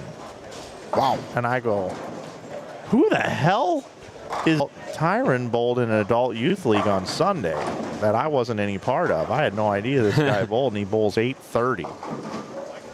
Hey, Tyron, you bowled 800. You bowled 800 at a young age at Fairlanes. You bowled 8-something. Right, but you bowled an 800 at Fairlanes at a young age. Because I'm telling the story right now that that was my house. And they had that board up there in the front where I had 300 and 797 at 13. And then one day, all of a sudden, this Tyron Booze 830 on a Sunday adult youth league or something. Now he remembers. Yeah, and I'm like, who the hell is this guy? Yeah, I know. I know. I didn't even know who he was. He's like, I lived in a bowling alley. Yeah, dude, this guy's been bowling his whole life. I mean, nobody knows about this guy, Tyron Booze, and he's always thrown it like this too. Yeah. So imagine being like 14, I think he was a couple years older than me, but imagine being 14, 15 years old throwing it like this guy with at the time it would have been like a Maybe a Purple Rhino Pro. Maybe. It's probably urethane. He's probably throwing a sumo. Was a sumo urethane? Yeah, the regular sumo. But watch him bowl. Very unique style. But look at the knee bend and how he stays down. He hooks the ball really well. Yeah, he's awesome. Yeah, I like T-Booze. And that was good back in the day. And hey, what'd you bowl last week? 8 what? 869? He went in the 10th frame with 880 left. Ooh. Wow. T-Booze, man. 300, 280, 289. I couldn't imagine. And he Two misses. Hell of a wiffle ball player on my 30th birthday too. He was there. Chris got a good ass shot. Yeah. Where did he bowl that at in Thanksgiving? I don't know. What was he talking about? Oh, okay. Doesn't Imperial run something on Thanksgiving? It might have been. Not sure where he did it, but Tyron Booze, we go way back, man. I thought I was good. Until he showed up. Tyron, it was great. Saw something a couple weeks ago. So, bowling center I grew up at is moved and then sold. So they sold it a couple years after it closed, and it took a while, and they eventually built a grocery store on it. And that grocery store closed last year because of mine issues, which are spreading to the neighborhood. Or what issues? Mine subsidence. So the ground is shifting. Oh, wow. And I just was in somewhere and happened to see Channel 2 News did a story. This lady has foundation issues so bad that she can put her arm through the basement wall of her house. And to think how lucky we were that the original Bel Air Bowl was there for half a century. Yeah. Never an issue. Wow. That mine was obviously already there. Yeah.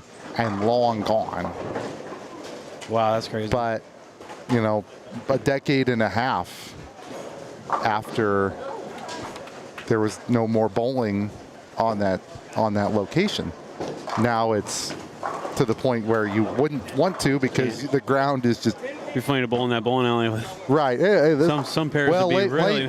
Lane 24 hooks a lot because it's slanted half a foot left to right. You're bowling on Cheetah one pair, you're bowling on Shark the other, and it's the same pattern. All right. We got Courtney and Heath, Mike, after 3, building themselves a lead. They are 403 over for 3 games. So quick math here. They went 154 over in game 3 alone. Yeah, Chris Courtney has bowled 286, 279, 279 for 844 to start, and his partner John Heath 259, 225, and 275 for 759. Would he start helping? Yeah. Would he contribute to the team once? Saccone and McCormick 318, still solid. They're averaging 250. It's Saccone. Saccone? I was told Saccone. My Jeremy apologies. Saccone. Yeah, just in the chat they let us know. Okay. 740 opening for Saccone, and McCormick had 778. All right, top 5. Harris and Schultz 291. Brewer and Baldrige 283. France and Marilia 268. Schultz had 823 to start. 279, 265, 279. Nice. Baldridge had 760. Brewer had 723. Matt Staninger had 773. Just going through some of the higher scores here, individuals. So Harris is happy camper right now. He's 60 over, and they're in 3rd. No, he's happy. Well, his team's doing really well. Yeah, they are. Tyron Booze right here, 744 to open up, 258, 261, 225. Shoot 230 this game. Donald Burton had 647 to start. This Fowler throws it good. Those are really good. Here's your individual scores, guys, if you will. All right. Really good game.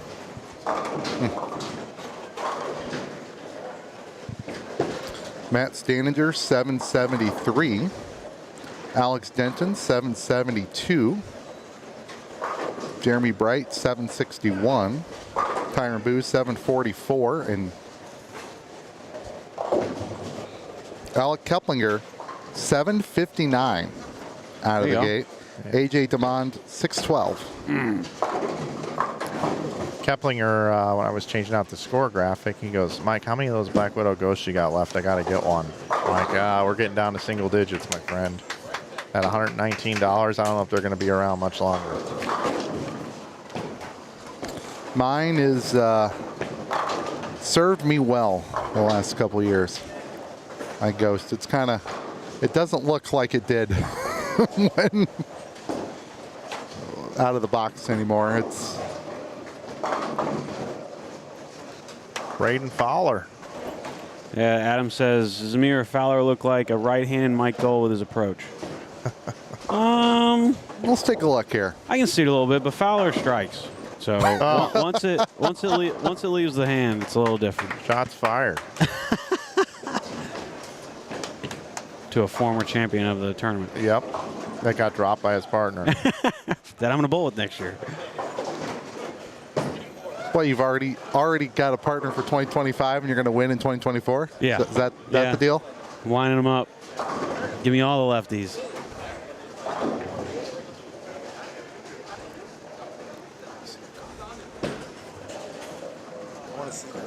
Oh, Larry wants to see my card. I saw it on the live stream. Yeah. Too far away. Dick Webb. Isn't that nice? Yeah. And Greg got the what? I got the Chris Prather. Here you go, Larry. Cool. Oh, Larry's gonna get one. Merry Christmas, Larry. There you go, buddy. You got to open it now, though.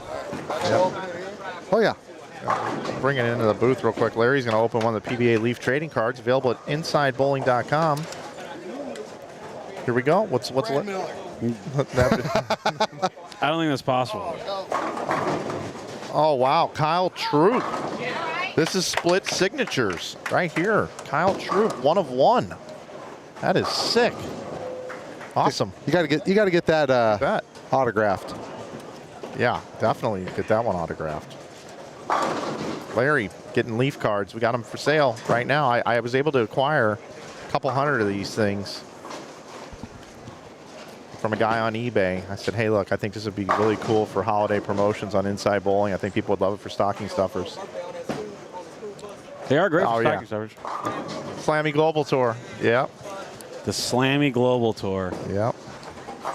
Slammy. My 30th birthday, we had the Slammy Global Tour. We got a school bus. Tyron Booze was on the bus. We went and played wiffle ball. Went and had food at Pool Holes 5. Made the rounds. It was fun. I need to do that for my 50th. I skipped right over my 40th. I just kept rolling. You didn't do anything? You want to know what I did for my 40th birthday? This was 4 years ago? Yeah. What month is your birthday? September. It's pretty crazy. It's a really interesting story. All right. I mean, I've kind of overblown it here, but so I don't really. I mean, to be honest, there's really only one day that I kind of refuse to work on. Super Bowl Sunday. All right. That's like the only day I really don't want to work on. And last year was the first year I worked on Super Bowl Sunday. I was in Oklahoma for a PBA event, and Chase Kaufman and I watched the Super Bowl together in my hotel room, and we love the Super Bowl and spend it with at home watching our own TVs. It was the weirdest thing, but we were happy we were able to do it together. So for my 40th birthday, I don't even remember the city I was in, but I was working the PWBA tour, and I was supposed to have dinner with Matt Farber, who was working the event, and he ended up going somewhere else or doing something. So on my 40th birthday, I had no plans for that night, like to grab food. And bowling was done kind of earlier. It was setup day or something. I don't really remember. And Chad Murphy just happened to be in town. And I'm like, hey, what are you doing tonight? He's like, I don't have any plans yet. I'm like, well, hey, do you wanna go to dinner and watch the game or whatever? And he's like, yeah, that sounds good. So we get there, Chad Murphy and I, and we go to this like wings and ale house place or whatever. And I said, hey man, thanks for meeting me. I said, today just happens to be my 40th birthday. And he goes, what? He goes, it's your 40th birthday? So we shut the place down. We talked the whole night. about life and just reflecting on personal life and bowling and watched football. And I think he had to call an Uber. I think he took an Uber back to the hotel. Oh my God! Right, yeah. And it was just a wonderful night. Me and Chad, hey, the guy's in a very powerful position at United States Bowling Congress, and he's got a lot of tough decisions to make. I think he makes more good ones than bad ones. I can say that. I can't agree with everything the man does, but I think we're in good hands with Chad Murphy. And this dinner that we had was just a great night on my 40th birthday, and I'll forever be grateful for Chad making my 40th birthday memorable. I still remember it. I can't remember much these days. So. You don't even remember the city? That I don't remember, no. But, I mean, I'm sure I could find it, right? So this is 2024, right? So it would have been 5 years ago. I just turned 45. So that would have been 2019, right? Pre-COVID. September, right before COVID. September. So isn't that around the time that they're running like their tour championship? Yeah, I'm gonna have to see where we were. Tour championship. It was the tour championship. Oh, it was in. I'm gonna go with Washington. No, it's was it Louisville, Kentucky? 2019 PWBA Tour Championship. Richmond. Did it take place in a bowling center and then they moved somewhere else? I really don't remember this event. I really don't. That was September 6th. September 16th. So no, it was the PWBA 2019 season. We're going to figure this out. It was in like North Carolina or something, I'm pretty sure. Here we go. I'm going to find it. Raleigh, North Carolina. Yep, Raleigh, North Carolina is where we were. It was for the PWBA Players Jam. Must have been like some sort of like qualifying or something. I mean, you can't remember. Well, who won that event? And are they here this weekend? Wait a minute. Players Championship was that event, and then the Tour Championship was a couple weeks later. So it was Players Championship. Cherry Tan won that one from Singapore. Won't be here this weekend. No, that was it. Chad Murphy and I having a little September 5th little get together. Gotta love Chad Murphy. And he didn't even know it though. You should have seen the look on his face when I go, "Hey man, today's my 40th birthday," and I think he felt sorry for me. Oh yeah. I think he was like, "Dude, I got you out here working on your 40th birthday, and you didn't even have plans to do anything with anybody." He was probably it was like a tax write-off for him for a sympathy birthday. Holy cow, the lens on Carrie Ogle's I just noticed that. That thing is camera huge. walking by behind. Wow. That is a massive photo. You can probably see Mars with that thing. All right, here we go. The planets or Jerry? Yeah, Jerry Both. Mars.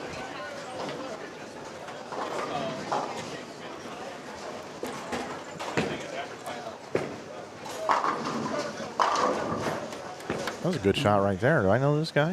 Game 5. This guy throws it good on 36. They all throw it good. I haven't seen someone who throws it bad. The guy on 36 throws I'm it not a out there. little more Yeah, special. I know. Throwing it better than I used to, but that doesn't mean it's any good. It's because you're skinny. Have you been skinny for a minute? Working on it. All right. My shoulder's sort of kind of intact again. It's Dropping the weight has helped the shoulder? no, it's shoulder shot, and nothing else will fix that. And it's not bad enough to do anything about, but it's not good either. Yeah. By the way, Tom K1TI or something. Hey, Mike, glad you guys are back. I was getting withdrawals the past couple of months and almost needed some psychiatric help. Oh, well, Tom, if you need more of me in your life and you need more bowling tournaments, we could probably make that happen. I can send you my Venmo. I could probably go back and talk over old bowling tournaments from other streams. Do my own commentary for you, buddy. If you're having withdrawals, we want you to be okay. We really do. We want you to be okay. We're working on it. We're working on 24-hour streams. Yeah. We're getting there. Also, I have had a couple of questions come in privately. I was talking about the Chad Murphy thing, but I do work on a network called Bowl TV, and I am scheduled to be part of Bowl TV in 2025. I've had quite a few people ask me about that, so I just want to pass that along to those watching. Those of you that enjoy what I do there on a great network, I suggest you subscribe to that.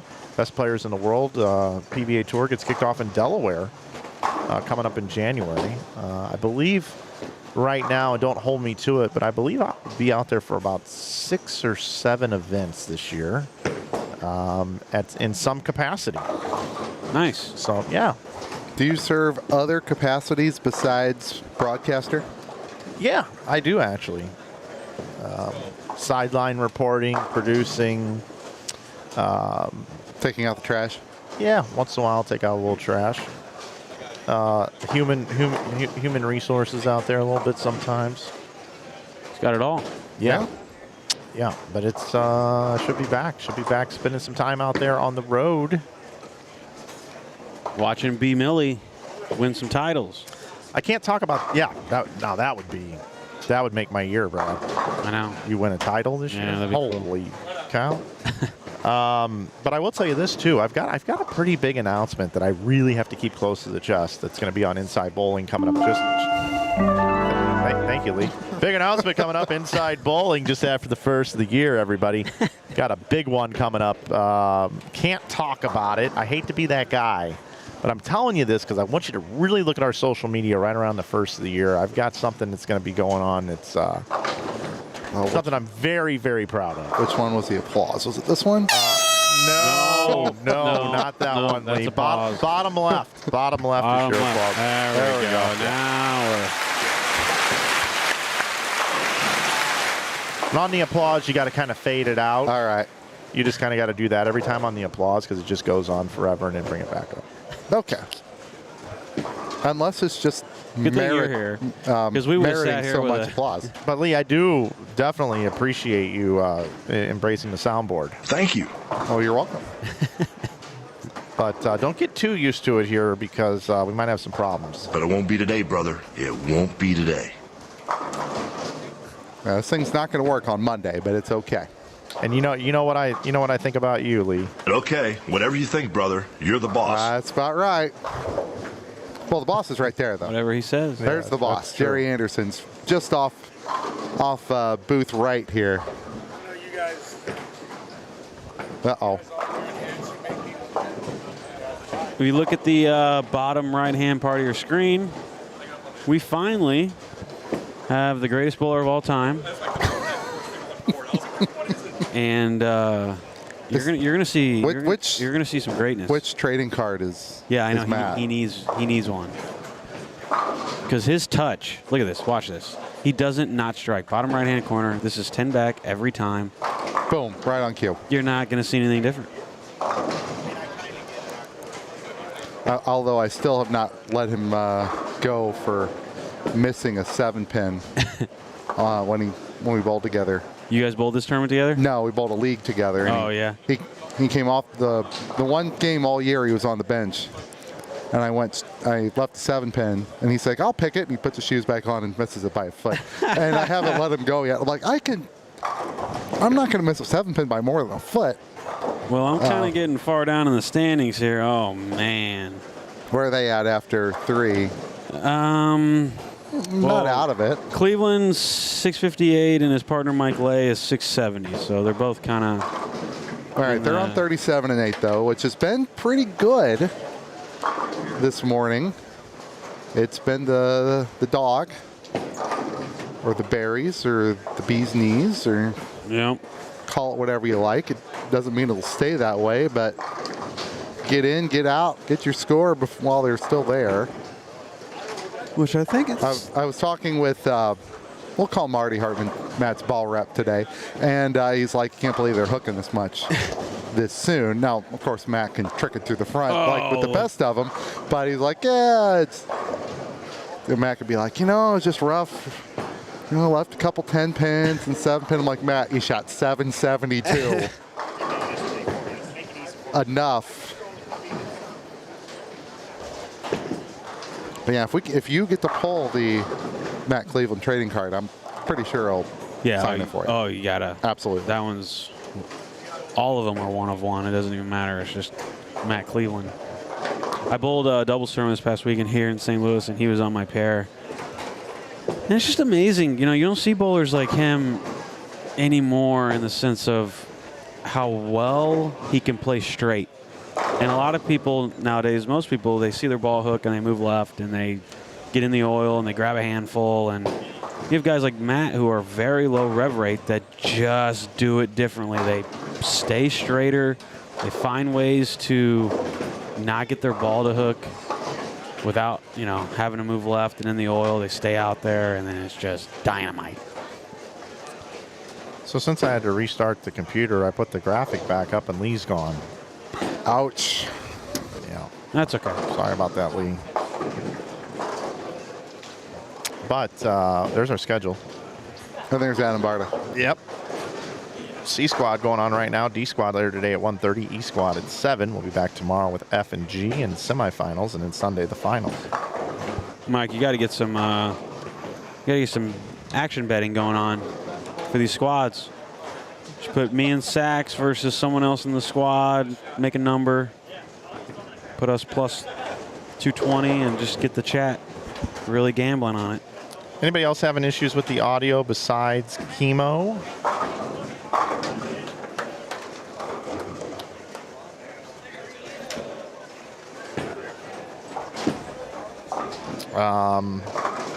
This soundboard at times has been known to need to be restarted. I don't think we have a boo button. Is there anybody else in there having problems with the audio? I was waiting for the Snoop Dogg sound bites. He hasn't gotten those yet. Okay, good. Audio's fine. I want to talk about a guy who's made a fortune for himself just by being famous. He does everything. He prints money. All right. I think there's a Snoop Dogg college football bowl game this year. I'm not kidding. That's kind of crazy, actually. I'm pretty sure I saw that. He made more money at the Olympics than anyone else at the Olympics. Same to you, Ashley. For shizzle, man. So the Snoop Dogg's everywhere. So this is a real thing. It's the Snoop Dogg Arizona Bowl, presented by Gin and Juice by Dre and Snoop. That is a real thing. I believe that Arizona Bowl was the bowl game that Barstool had last year, I think. So it's a, well, they actually say like who's going to play in the game. Did they bother to put that on their website? Just the conferences. So it's a game between the Mountain. It's a game between the Mountain West and the MAC, and it's.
All right, we're good. We were good. Yeah, I've been talking up Matt Cleveland pretty good. He's got a 3-bagger in front of us. Yep. Maybe he'll prove me right. Got Kevin Schrum down there bowling as well. We'll invert the stream after Kevin picks this 10-pin. Oh, man. That looked like a reactive A ball. little hooky off the end of that one.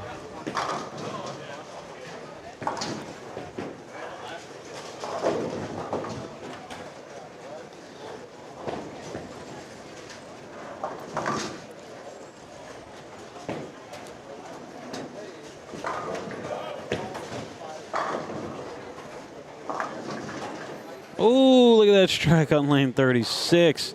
You know, that's just, you can't teach that. That's an ability to read the rack.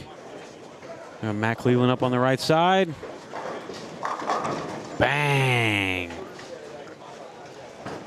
Ice in his veins. Good shot there on 37.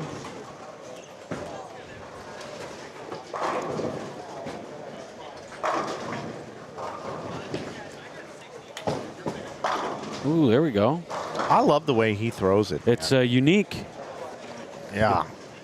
The first like 3 or 4 steps is pretty unique. He gets out of it normal, but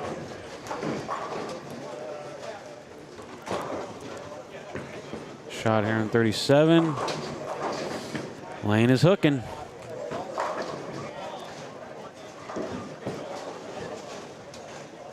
Alan Smith. You know, I was talking up Patrick Johnson and Mario Martinez here. They're on 35 and 36. Yeah. Struggle bus. Where are they at in the standings? You guys have the standings over there. Martinez and Johnson. How are they doing? Martinez and Johnson are 11th, 223. They're bowling with Major Douglas and Major Douglas. Junior and the third.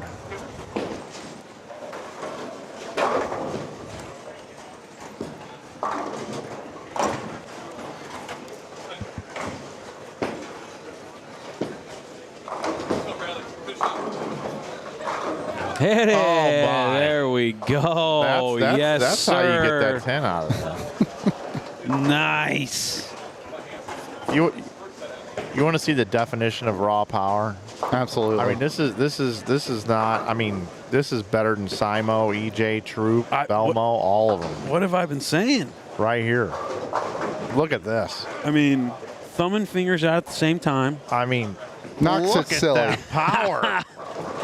On a strike per RPM basis, the best bowler on the planet. I'm telling you. It's like when you talk to Norm about playing straight and how good he is at playing straight, Right. and he tells you, he goes, I'm not good at playing straight. Ernie Schlegel is good at playing straight. And it makes you realize that there are levels to this thing, and my man Matt Cleveland's pretty dang good at keeping the angles tight. Because Norm's ball goes straight, and then at the end it has a decent turn to it, whereas Matt's is just one goes turn, straight. 2 turns, and then pew, strike. Okay.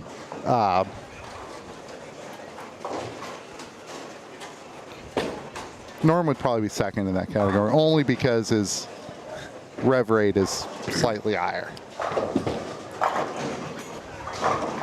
Oh, there we go. Nice crazy messenger right there. I only get 3 of those a year, and I've already used 2. Well, that doesn't leave you a whole lot. No, I've only got 1 left. Good thing we only got a couple weeks left in the year, though. Not like the season that started in August. Gotcha. Wow, that's trouble.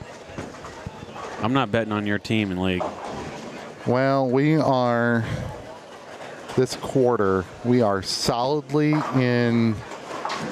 Oh, get it. Oh, man. Come on. My goodness. Mike Lay almost went viral. Picking a 710 on the live stream. Got it all the way over there and didn't work out.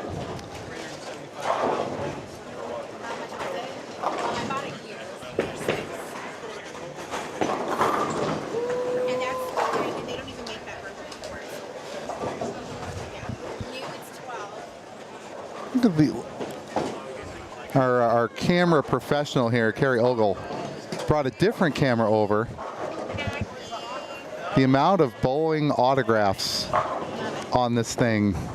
There's Verity Crawley. Who else we got on here? Sean Rash, Norm Duke. This is just one of her cameras. Brianna Clemmer. Who's that? Frankie. Oh, Francois Lavoie. There's the voix right there. There's the L, and that little dot is the voix. Brianna. Uh-huh. Who else do I have on here? Lauren Russo. Lauren Russo. bring it into the booth for this. Khaki. I think that's it for this one. And then my other lens. That's just for this one. My other lenses have the other ones. There you go. Look at that thing. It's awesome. We got an update on the giant lens. She was the biggest lens, Yeah. like this big. Said she bought it used for $6,000. Man.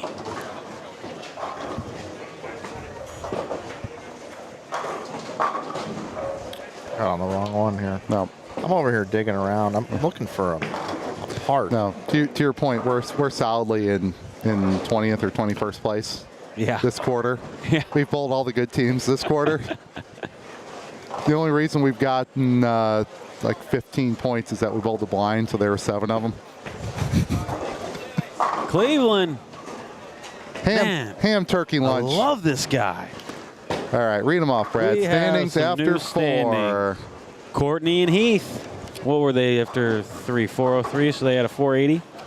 Game 4, they're still up top. That's a slump. 480. Saccone and McCormick, they actually caught some ground. They're only 50 back of them in second place at 443. And then there's a big drop off into third. It's France and Marilia at 340. So 100 pins behind second is third place. So the top 2 teams are putting some scores up there. We got Saninger, Ness, Brewer, and Baldridge in 5th place at 334. Harris and Rhodes and Walsh 326. Harris and Schultz 317. Ding and Pojas 316. A little bit of a drop down in 9th. Booz and Burton 278. And rounding out the 10th is it Kosh? Is it Coke? I think it's probably Coke. Coke family? Cook. Hopefully it's the Coke family. That'd be cool.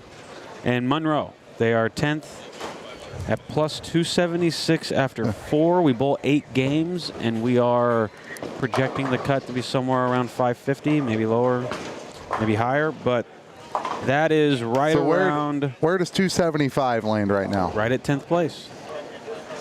So that would be. For the first 4, we generally see scores come down a little bit. So it'll come down. So maybe go in like the 300 range. Yeah.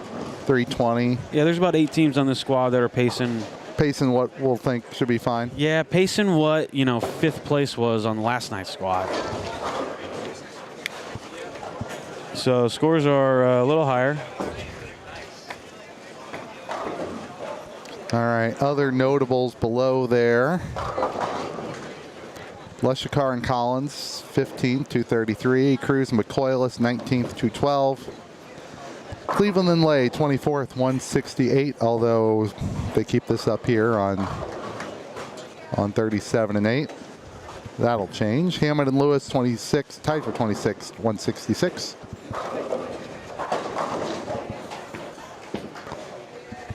Shout out Larry Husky in the chat, Eddie Bird, Gail Myers. How we doing, It's guys? a pretty Casing Matting. pretty esteemed chat roster just It there is. in the 5 seconds that you rattled them off. Matt Cleveland with the can opener. You can't beat the guy.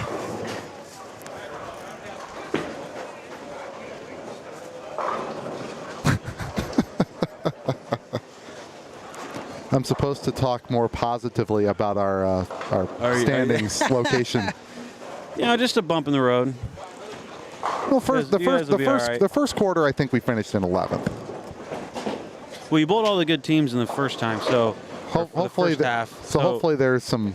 If you're out there and you bowl Lee in the second half, he thinks you're bad. So well, there's I know two really good teams we haven't bowled yet, but hopefully the others in the third quarter will be a little bit more polite. The thing is, we started off the year like 19-2. Oh wow! For the first 3 weeks, we think, hey, this league's easy. No, it's not. Yeah. No, or 17-4, or something really good, right? And then you're. All right, here's Matt. Matt. Splitting boards out there, man. This guy's on it. I'm telling you, this is all I watch when I bowl near him every time. And I'm not kidding you. I think his thumb and fingers come out of the ball at the exact same time.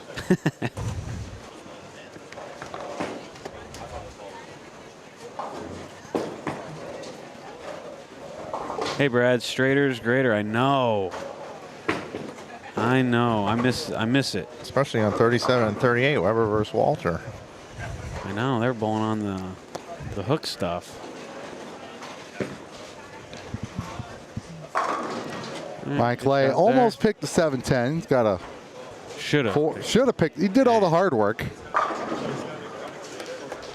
They got a good game going. They're kind of buried though, so. Well, not. I mean, 168 over. So you got to think to get to 560, you got to go 400 over. But if they can finish this off, that's 140 of it. Yeah. You only got 260 left for 3. That's doable. Yep. Do this one more time. All right, now you only need 120. Rick McCormick actually is having a great couple of years. I don't know if we bowled at the same time in college. He might be quite a bit younger than me. Maybe not, but I don't know if he went out on tour. I don't think so. Like right after college, I think he got a job. But the last couple of years, he's been bowling some tour stuff, and he's been doing good. He's been doing really good, actually. He had a really good World Series. I don't know if it was good enough to become exempt. I think he made a show, actually. He might have made a show on one of them. There's Matt on the front 9. Make it 10. Matt. Look at him. Look at him. Hit the left hand fist pump. It was exit frame, but the way he grabbed his towel was intense. He's coming. All right, Rick McCormick is 29. He's 29, okay. So he has won something. 2018, it says he won something. Assuming it's the same. 2018 for 11,000. Seems incongruent, does it not? Well, oh, titles won. Might be a regional. Probably a regional. They include regional. Okay. On these now. On their money. So they got to make it look a little better, you know. But yeah, he didn't bowl many a couple years. No. And then last year he bowled 9. And made match play in so an maybe, event. I guess maybe just a World Series.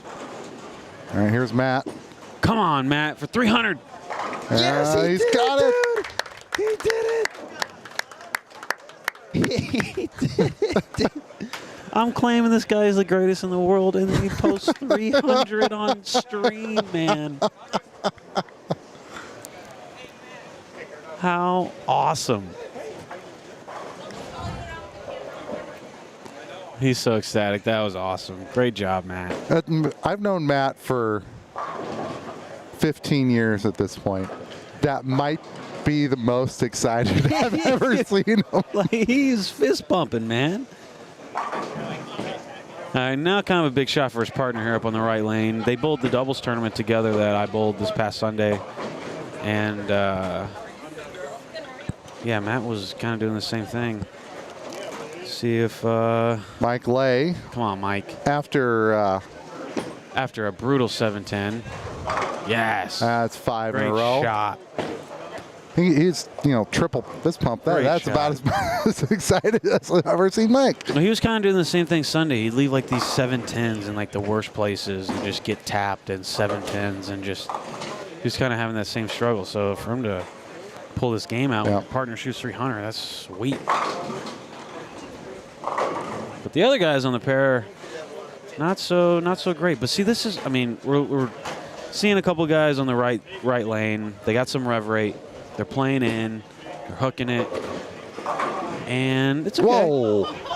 Just off to the right of Mike, Rick McCormick on 39. Trips the 7-10 simultaneously. Come on, Mike. Great shot, Mike.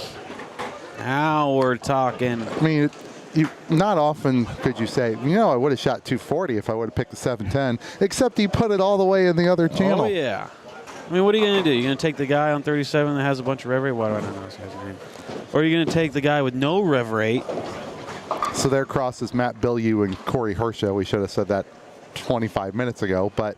So I'm pretty sure that's Corey. All right, Mike, to have 7 in a row to finish. There you go, every one of them. Carbon copy of the next 5, 36 for Cleveland and Lay. So that moves them from 168 all the way up 304. Similarly to So bowling. so they're up to a 230 average for the tournament. Yep, that's good. That's going to knock them up there. So that puts you in the they're pacing 480 now. Yep. Which is, it's fine. I would say if you average 230, you're going to cash. Yeah, you're cashing. If you average 225, I'd say that's probably not enough to cash. Too many. It's somewhere in that, it's usually in that 227, 228 range to get paid. And I haven't seen the price list for this year, but it's usually double your entry fee at the bottom. And then it's pretty flat for a while, and then it jumps somewhere and jumps somewhere else and jumps a few more times. But yeah, big game. There's a ton of people that get paid in this tournament. Get some new teams coming in here.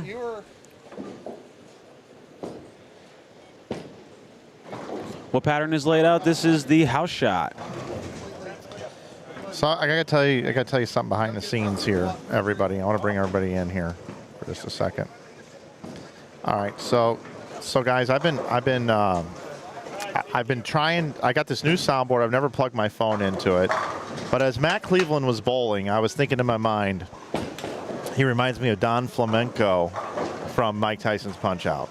Okay, so I'm like, I want to play Don Flamenco's like music on Punch-Out, and while Cleveland's bowling, and I thought of this halfway through the game. So here I was over here. Putting your coat on. And I'm going through this box. I had to go back there and interrupt Matt's meeting. He's having a meeting with somebody back there, and I was going through a Pelican case, trying to find a cord that would go into this soundboard, because the cord that worked with the old soundboard is this one, which gets two, whatever these are, quarter jacks. So I found everything to get this done, and they're done bowling now. I don't even know if this is going to work. I had to go out to the car to get this cable, which I use for filming videos. I still have my coat on, but I was trying for everybody to do this really cool thing. So I don't even know if this is going to work. I think it's this one. Let's see if my phone will even play on here. It's going to be so loud you can't. It might be loud. I was going to play this when Cleveland was up.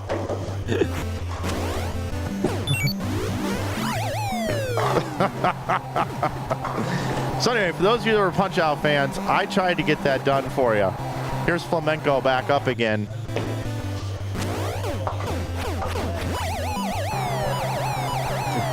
Yeah, so I thought that Matt Cleveland looks a little bit like Don Flamenco. That's what I was getting at here. But needless to say, he just got knocked out by Little Mac. KO. I never played it. So you're welcome, everybody. That's what I was trying to do while he was bowling, and it just didn't. I'm going to take my coat off and everything again, but man, I was working hard. He'll be down here again in a minute. So. Yeah, I was working hard behind the scenes on that, actually, but we didn't even know you were gone. I never got there. We were having a good time. I never got there. It was like, geez. And it's cold here. It's like 30 degrees. It is cold. And I'll tell you the funny thing. I walked out there, and there's two guys out there smoking a cigarette or something. They're like, Mike, you done for the day? You out of here? I said, yeah, I shut the whole thing down. I don't want to be here anymore. I might come back Sunday for the finals. All right. I'll see you there. I'll be leading. Yeah. You are going to win this tournament now, Brad. So he'll be gone. He'll show up at 1 o'clock for the last 5 games. Yeah. He'll be bowling. Yeah. There'll be me and whoever you can get. Whoever I can get. Dole. Because he's not going to. He's not going to make it. Who's he bowling with this year? This one. He told us. Who is Dole bowling with this year? Oh, he's bowling with Zimmer. Zimmer, yes. Yep. Okay. Do we even have any bowling going on? No bowling there. No bowling there. No bowling there. So Channel 2's got some. I'm going to open a bowling card. I haven't got to yet. Okay. So these are for sale on our website. I don't think $8.99. You can get better than Lee's. $19.99. Yeah, the Dick Weber that Lee pulled. Unreal. Buddy. Larry pulled Kyle Troop. That's a good one. Oh, that was a good one. A one-on-one Kyle Troop. Because he'll get that signed. Yeah, he will. All right, here we go. Leaf Metal Proof Packs, 1-of-1 cards. Great stocking stuffer, by the way, for the bowler friend in your life. I mean, I'm telling you, if all of a sudden I got into my stocking, there was like a 1-of-1 bowling trading card when I was like 13 to 45, I'd have been like, I want this. All right, here we go. We're going to slow roll this. Who do you want? I don't know. Okay, so this is going to be a regular card. This is a regular card. Is regular good or bad? Well, it means it's not an insert card. It looks like it's a... Whose hair could that be? Whose hair is that? Whose hair It looks is like that? AJ Chapman. It does kind of look like AJ Chapman. Could be Packy. Oscu. That's Nick Pate. Nick Pate. This is Nick Pate all day. Look at that forehead. Look at that forehead. This is Nick Pate here. Guaranteed to be Nick Pate. Here we go. Boom, Nick Pate. 1 of 1 proof card. Nick Pate. You can tell I have forehead. Is he bowling this week? I don't think so. Good old Nicky Pate. So that's what you can get here. You can get Nick Pate, you can get Dick Weber, you can get Matt Russo, you can get all these different cards.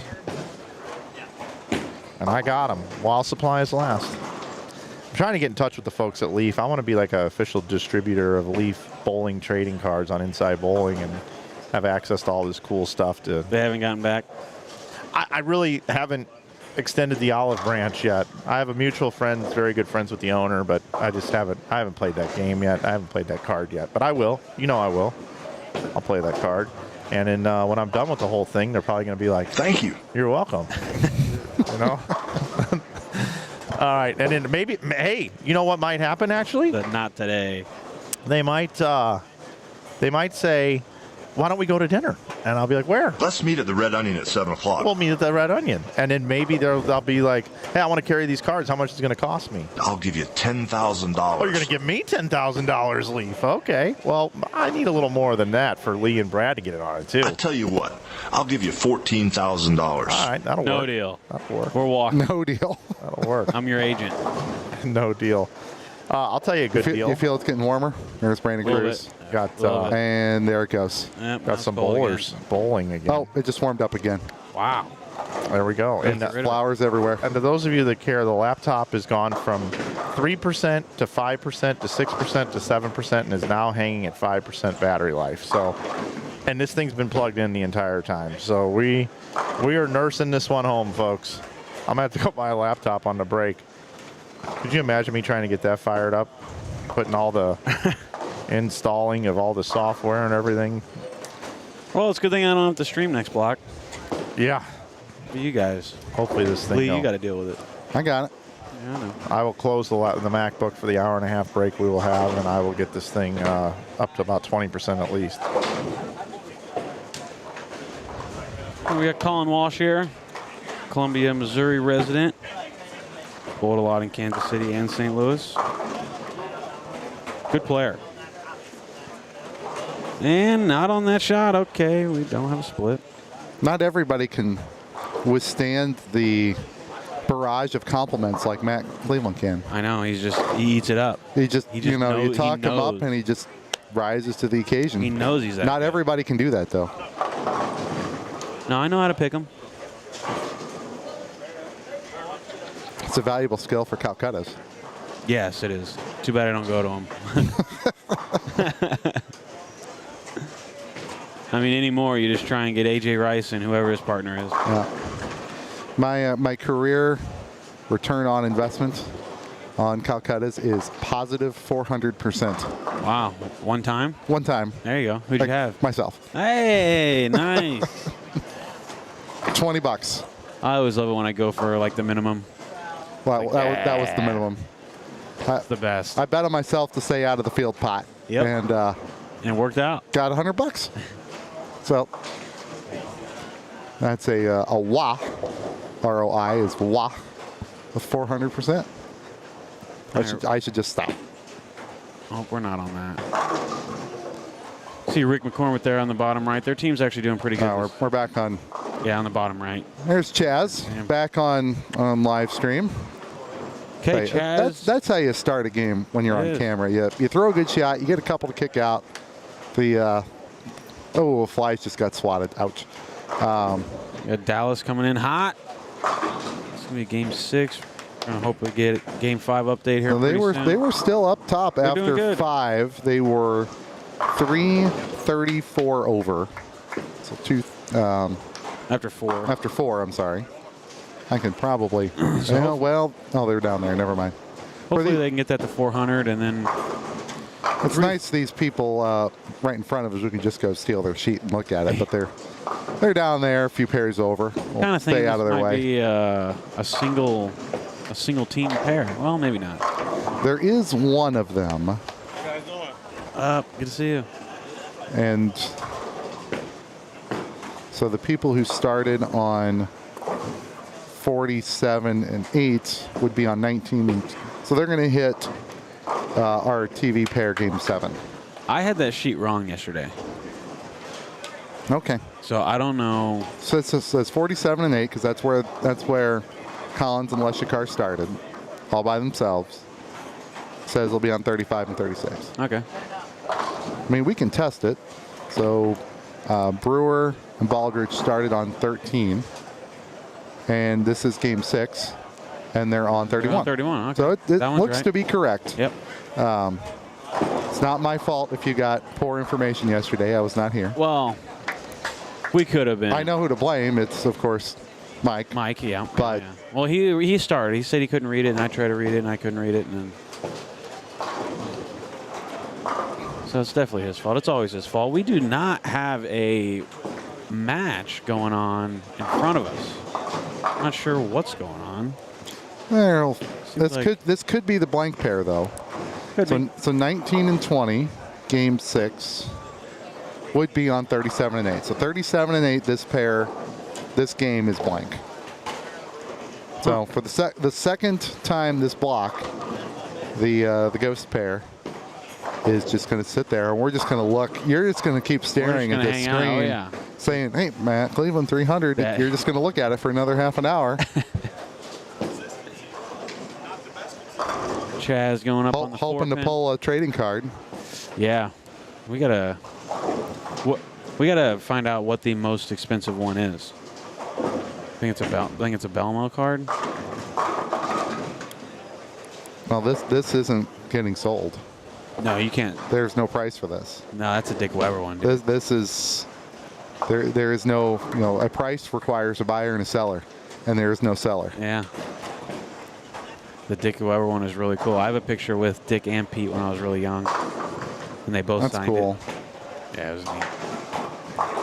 I don't have a picture, but when I was 7, I met Jack Buck and Mike Shannon. That's one of like my earliest life memories, if you will. I remember very little. I barely remember that, but I do at the old ballpark on the field. I still have that. All right, we got some floral up here on 31. Starting out spare. Rough start for him and the team. See if we can right the ship a little bit here on this shot. If you would like to design there we go. Brad's floral jersey and you have experience with that, just reach out to him. Give him a... I don't know, man. Give him a proof, a draft. And if he picks it, he will promote your design skills on the Brad and Kyle YouTube channel, which of course you should subscribe to. You know, next year, that's what we'll do. I'll wear a floral jersey, and Flanagan will wear some shorts that go halfway to his thighs. That's a good idea. Some short ones. You know, I was just thinking to myself, you know what one of the best inventions of all time is? Wow. Yoga pants. I wear them all the time. No, you do not. Yeah, oh yeah. No, you don't. That's what I'm wearing. No. I'm going to bowl this event in yoga pants. Who? Didn't Stephanie Johnson have some yoga pants out there? Didn't some bowler? Oh, what were those things called? Got to keep it in house. Leggings? What were they called? Leggings, maybe? They were called fanny hose. Ah, there we go. Fanny hose. I win. I came up with that. I remembered that they were fanny hose. You're welcome, everybody. Thank you.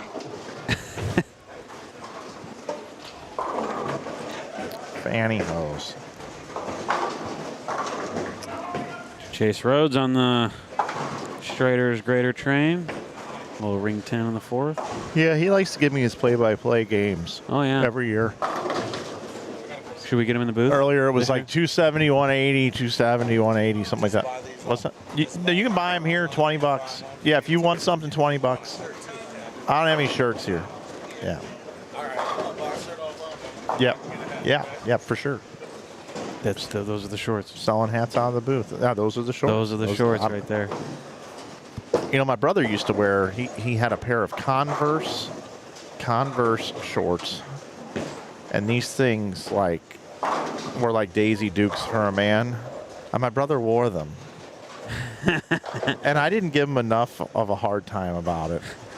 But I'm going to now moving forward. Hey, man, remember when you were wearing those back in the You guys remember that song, Daisy Dukes, by Deuce? Goes, come on, baby, you kick them daisies. Look at them girls with Daisy Dukes on. I want you to look at them girls with Daisy Dukes on. Everybody, look at them girls with Daisy Dukes on. I want you to look at them girls with Daisy Dukes on. Look at them girls with Daisy Dukes on. They really got it going on. Nope, never heard it. Oh, it was a great song. Is that Wings? And there's this part in there. That goes, L.A. Snow like them girls with them Daisy Dukes. Tony and Mercedes like them girls with the Daisy Dukes. Yeah, so I would always change all the words around. So it'd be like, Lee Boudouris like them girls with them Daisy Dukes. Brad Miller like them girls with them Daisy Dukes. Mike Flanagan like them girls with them Daisy Dukes. And then they would spit out all these towns. It'd be like New York, Clair, Miami, Alabama, Tennessee, New Jersey, Boston, Augusta, Atlanta like them girls with them Daisy Dukes. And I would change all those around. It'd be like St. Clair like them girls with them Daisy Dukes. Alvo Fallon like them girls with them Daisy Dukes. All of Inside Bowling Chat like them girls with them Daisy Dukes. In this case, though, it was my brother wearing Daisy Dukes. So thank you for letting me get that out of my system and wake back up, everybody. Lee, It's the first of the month. Get up, get up. I think we might need to get out of here, Lee. Yeah. There's some... Probably not a bad idea. You know, when we signed the contract for this, there were some things missing in there that we were unsure of. There's a contract. Oh, you didn't sign one? No. Oh, man.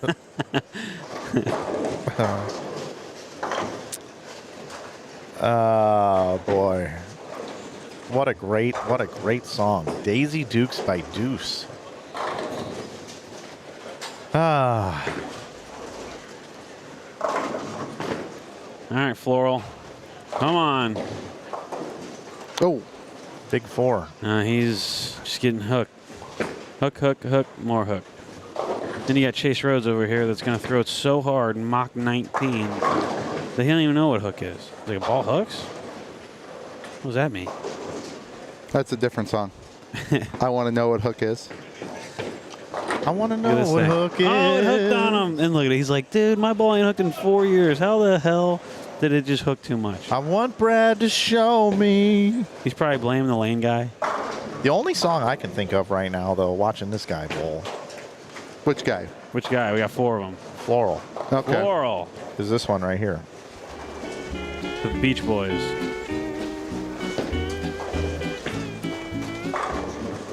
This one.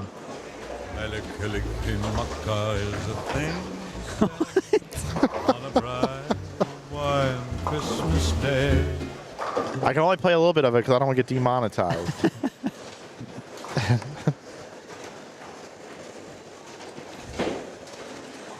We say Merry Christmas to you. I don't know if you can see the guy on the bottom right, the guy that just threw a shot on the bottom right hand of the screen. Yeah. His jersey, it's kind of hard to see.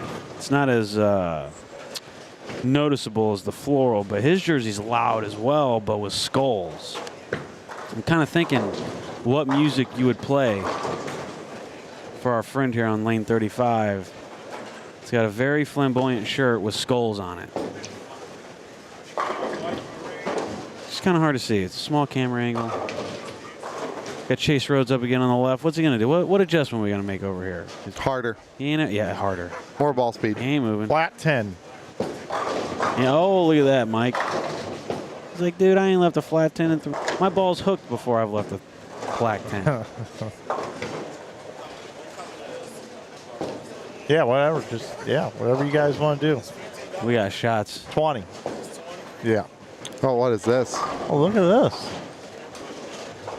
That's a golf ball from the From Masters. the Masters. Is this a gift? Oh, yeah. Hell yeah. Thank you. Oh, that's awesome. That's great. Love it.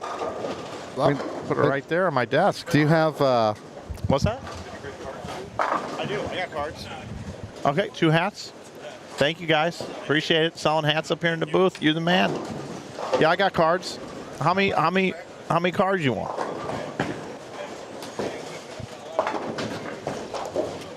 oh, we got Look at card this guy. sales going on here. Look Yeah. at this guy. I'll give you a bonus. Give you a bonus right there. In person. In person. You got your cards. All right. Sweet. That's it. I'm QVC up in here, you guys. Are you going to open them soon? Or are you going to wait? You want me to open them? Well, Yeah. If you open them, you got to let us know you get them. Yeah. We're opening cards here on stream. Just sold them here in the booth. All right. Here we go. All right. Let's bring it in. Right here. Right here. All right, so in the booth with us is Dan Happel.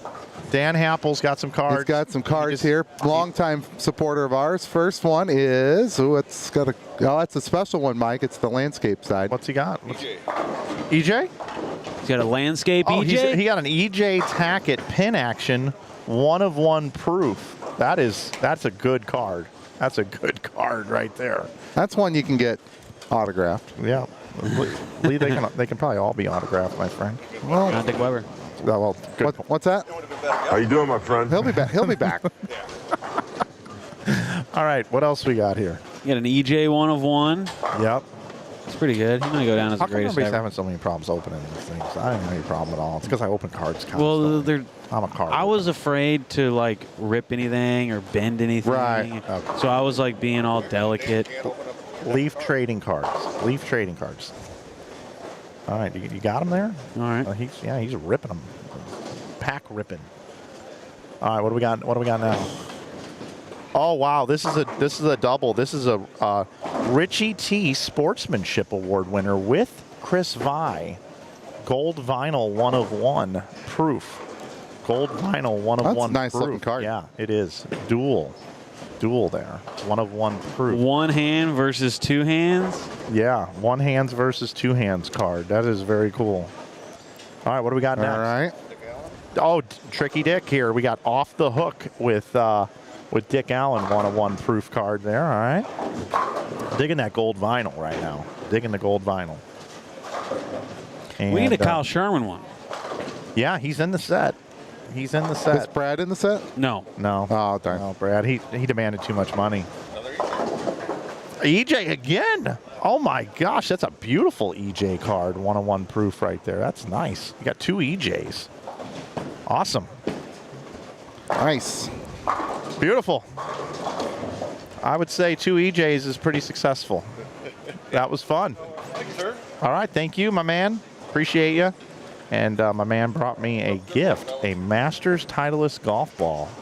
I think You bring me gifts that just here, needs here in the booth. piano ambiance behind it. Well, we don't have any. We don't Well, have that. Closest what- thing what do we have got? is I did see a maybe piano. like we got that. Too much. Way too much. I needed that for my Daisy Dukes when I was playing. All right, let's get out of here. All right. Let's go somewhere else. Okay. Yeah, I'm just up here QVCing it, man. All right, 35 and 6. We got Rashad Knuckles, Ahmad Oliver with Dustin Delk and Chuck Vester. There is nobody on this pair on 37 and 8 this game. This is the blank pair. Okay. They've got all sorts of room to spread out.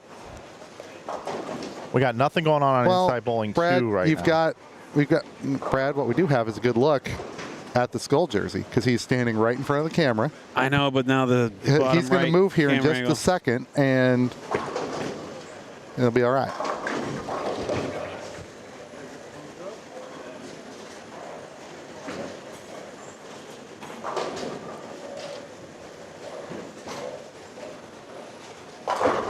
Got a pretty good game going on the left lane here. So 500 out there. See if we can capitalize. Come on. There we go. There we go. Okay, we got some standings, Lee. After 5, Saccone and McCormick are our new leaders. at 527. Courtney and Heath shot -1 that game to fall to 482. Really? Yeah. That surprises me. Stanager and Ness up 1 spot to 3rd at 451. France and Marilia down 1 spot at 431. Even though they shot 90 over that game, they still got past. Rhodes and Walsh 5th at 385. So they moved up a spot. Jerome and Howard 6th at 345. So you got a gap there. Rest of the top 10, Denton and Dodge 337. Brewer and Baldrige 324. Booz and Don Burton Jr. 329. And by virtue of that 536, Cleveland and Lay moved all the way from 24th to 10th. Nice. Big game. Still need some more work. Right behind them. People still, with a couple big games can get to where they need to go. Dag and Pujas at 301. Leshikar and Collins at 298. Cruz and Bekoilis 290. Where's Rashad Knuckles? You see Knuckles? Knuckles right there. Oh, they're down Powell. there, 38th. All right, so that's the team up here on lane 36 that has a really good game going. They're kind of buried, so they need a lot. They need this game to strike out, and then they need another one just like it. So again, we're cutting from 320-ish teams to 46 for the cut squad. Tomorrow night, 1 and 4 will cash, which will either be 6-8, 79 or 80, depending on teams that bother to show up. Yep. So we're thinking the 46 number will be somewhere in the neighborhood of 540 to 565 or so, with a cash number, I would say, in the neighborhood of like 440. Yeah. Plus or minus. Got a spare on the 6-8? No. Didn't hook it up. No. Trying to shoot 270 turns into 236. Yeah, that stinks. A blink.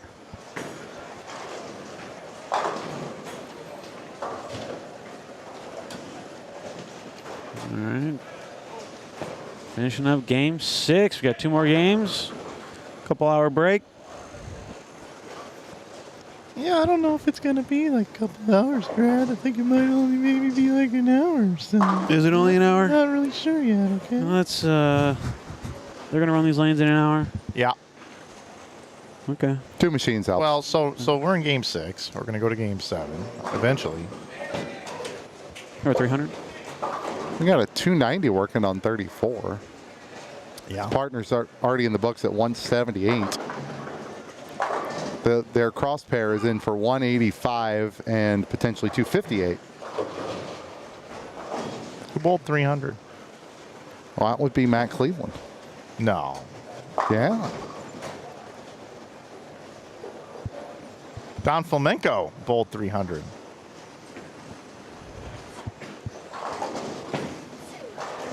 No, so we got what, like another hour. It's 11:12. The next squad starts at 1:30, right? So about an hour. What are you gonna do for lunch? Yeah. Good question. Might eat here. Oh yeah. Might eat here at the St. Clair Bowl. I always try to get a few meals in here because the food is so good. This guy on the 35 gets a mitt full.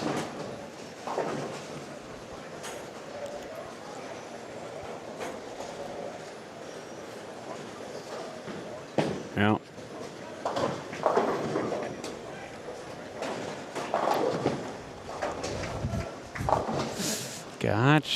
Gotcha.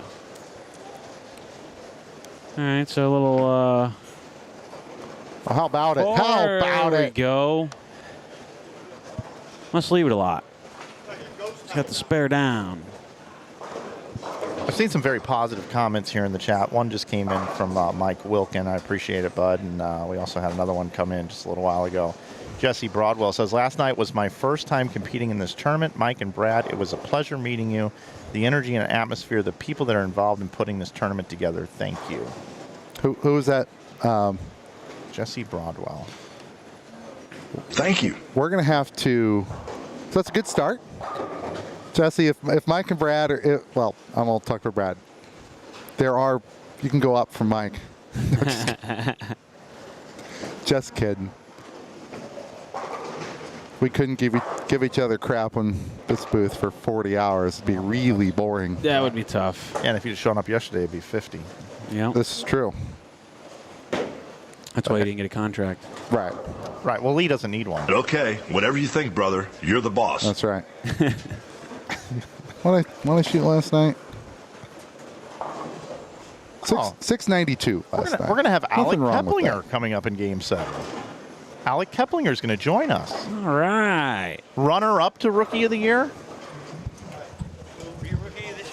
Co-Rookie of the Year. Yeah, right. You won last year. No, he's runner-up. Who won last year? Purchase got it. Yeah. I thought Kep had it. I thought he had it. I bet it was close. That one had to be. Was it 70-30? Really? Kep knows. Who votes for those things? Players. Oh, they're all player votes? Yeah. Player of the year, player votes? Yep. Do you media types get a vote or no? No. Nope. Player vote only. Wow. My brother-in-law.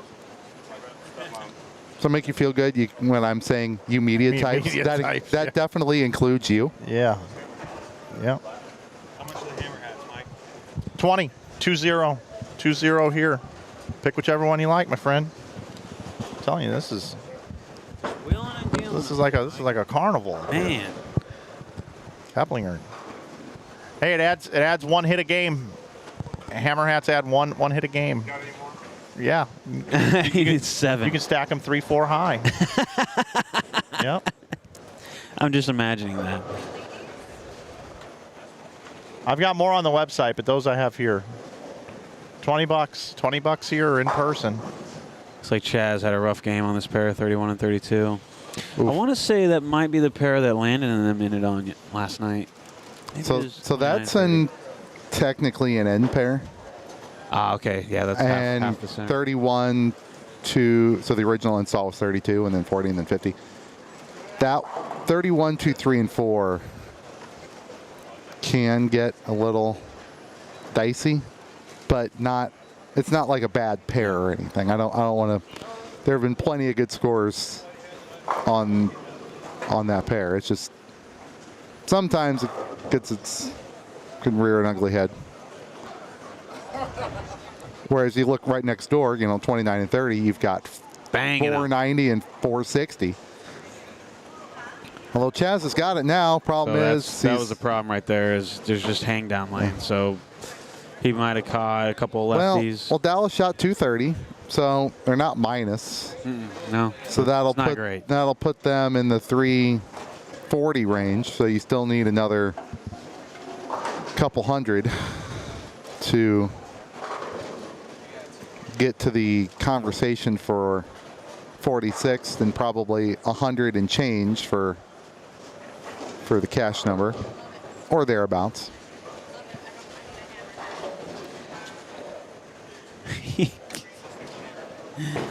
Oh, that's funny.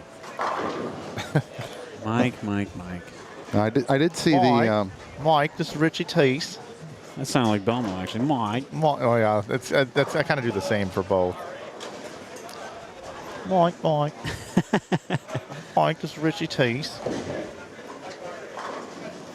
But no, I did see when I honestly didn't know how they voted for those things, but when they had 8 Player of the Year finalists, half of them are here this weekend. That's true. Wow, that's unbelievable. I know. This is pretty cool. Boog, EJ. And Kyle Troop. And and Matt Russo. Yeah. Russo was up there too. It's like we're going into Game 7, aren't we? We are. Here we go, Game 7. Rocking and rolling. Yes, we are. Rolling and rocking as well. Well, maybe. Yeah, a little bit. Yeah, we kind of are. Kind of are rocking and rolling, aren't we? Kind of are. Yeah. Maybe a little. Yeah, we're rocking and rolling up here right now. It's 868 viewers. Oh, yeah. We're up 100 from People are where chatting. we started. People are chatting in the room. 7,631 total views today already.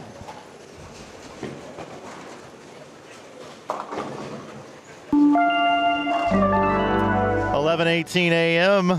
Hello, St. Clair Bowl. Fairview Heights, Illinois. Mike, Brad, and Lee with you, bringing the action here at the 2024 Hammer Holiday Double C Squad. 7 games underway here. One more to go after this 7th game that we're going to bring to you in its entirety right here on not only this channel, There's your but on Inside Bowling 2 as well. Inside Bowling 2 YouTube channel. It's a new one.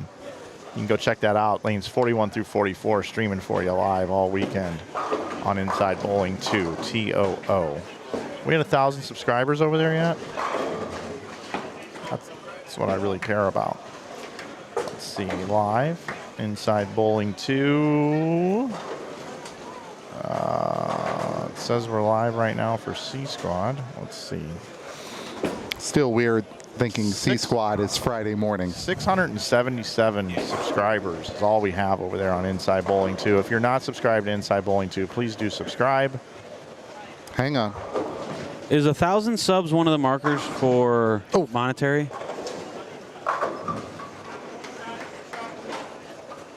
What'd you say? Is 1,000 subs the number when you can start getting monetized? I think it's 500. It's 500 now? I think it's 500 and a certain amount of watch hours. It used to be 100,000. All right, there's one more. You're welcome.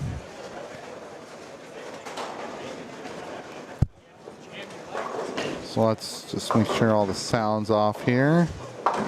So you can make friends with Mike by going to hit that like button while you're subscribing. You can do that.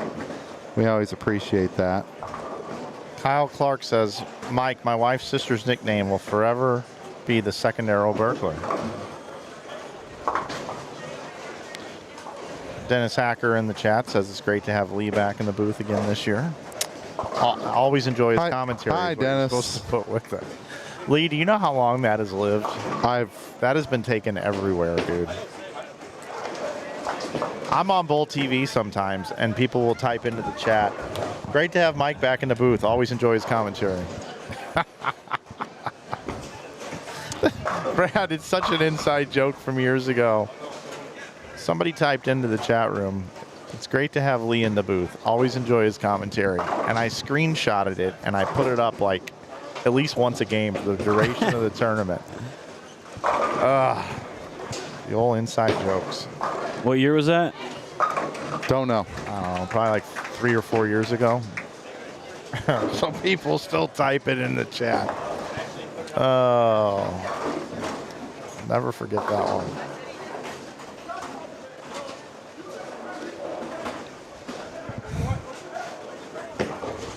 Lee, I will say you've gotten pretty good at this. That was a nice little 4-9 conversion. It was right in front of us that I didn't have up on the screen. Actually, Lee is pretty good at this. I agree. I mean, how many? When did we start doing this? 2010. Well, I wasn't. Well, actually, It was probably like 2012. 2010 was when Doug and I walked around with a laptop at Redbird, and Mark Brevard was bringing the extension cord pair to pair. So it would have been a year or two after that. And Brian Burkhart got me all this live streaming equipment, and then in 2011 we had a semi-professional broadcast. So it was 2011 or 2012 is when we started this. Did I bowl that year? I don't know. It was at Redbird? 2010, so I'd have been 20 years old. There's a chance. I think the first year I ever bowled this tournament, I bowled with Larry Stepp. Yeah. Shout out Larry Stepp. That rings a bell. We made the cut. We were in stepchild. We were in second for a minute, and then we hit the slippery pole.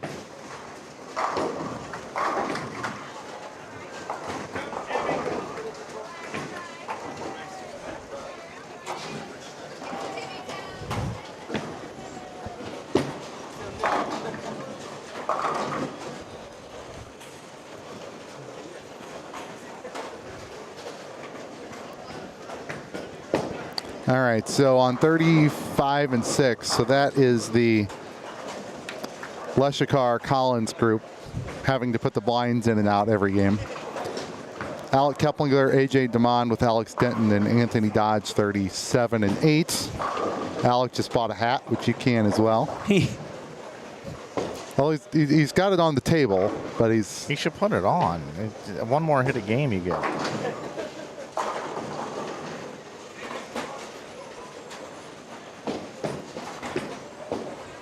That's really good. I know it's subtle, and it's hard to see, especially from a screen, but to create that ball motion takes a lot of years of practice to do, and just looks effortless. It's like it comes off the hand, there's a bunch of rev, opens up the lane, it reads it perfectly. And there's just a difference when you see guys who chase the tour and how they get their ball to do different things. You know how I knew Alec Keplinger was a good bowler? Let me guess. Yeah.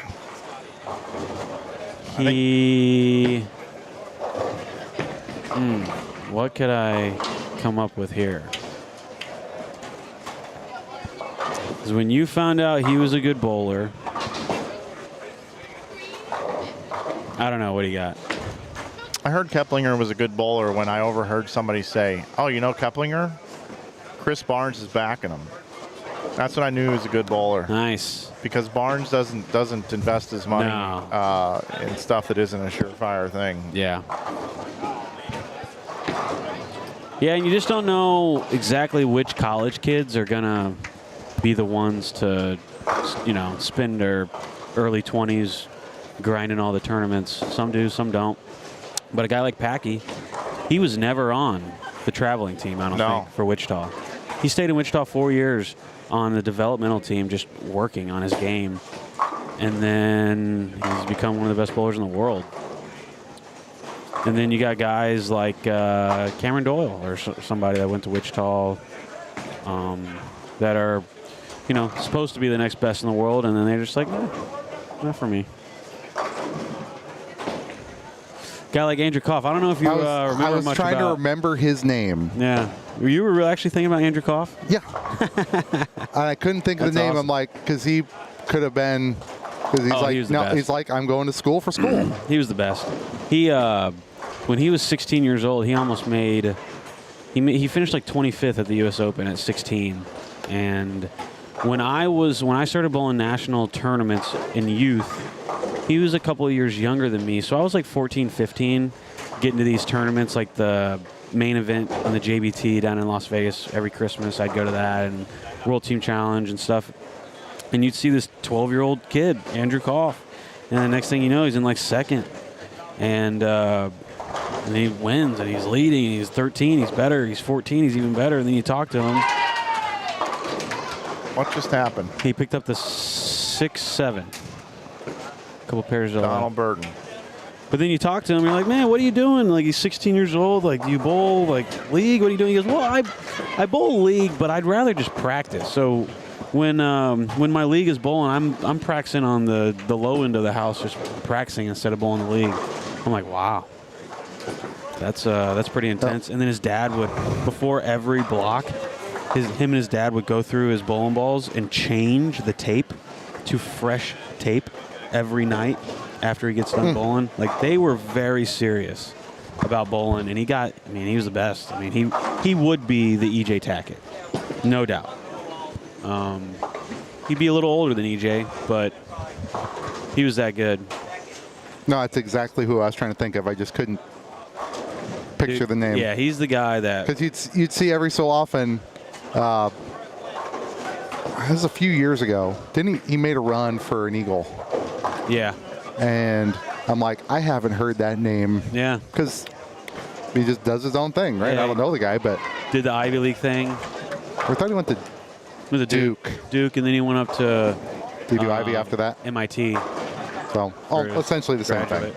It's like one of the things I remember most distinctly about doing this for so long is we met Spencer Robars when he was like 11. Yeah.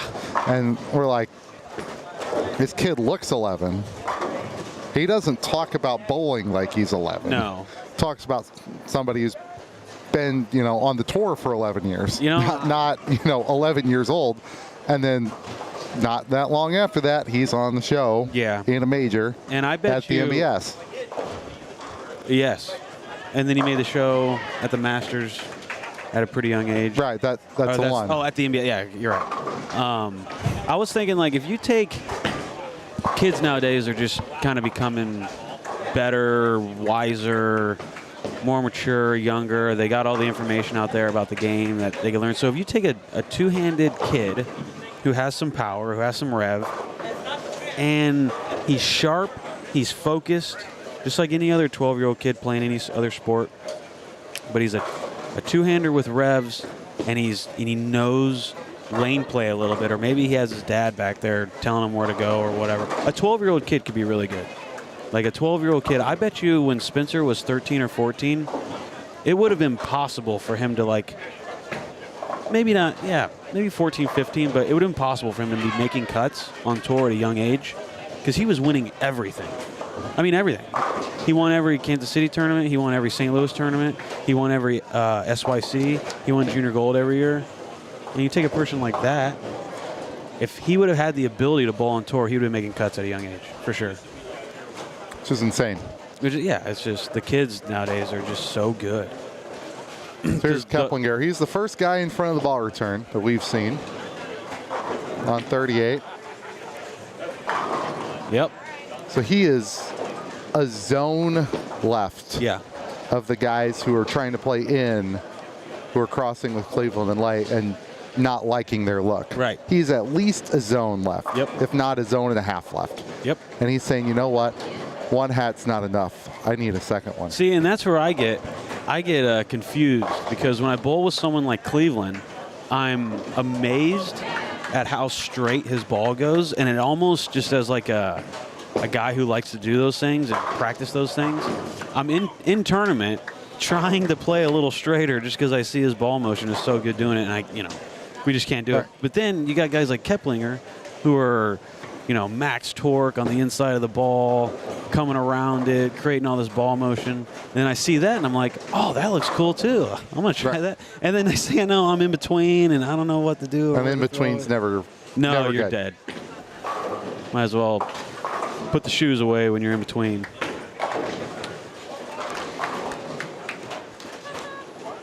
You know who's going to win this tournament this year? Tell me. Mike Wolf. Okay. What about Mike Wolf? He's going to win the tournament this year. He's so good. Well, he's not bowling with Brad. Well, I know. Well, I'll bowl him for the title. That's fine. Okay. You'll lose to Mike Wolf because he's so good. Who's his partner? I think he's bowling with Tony Lambert. Oh, that's bad. Bad for me. Not for them. Not for them.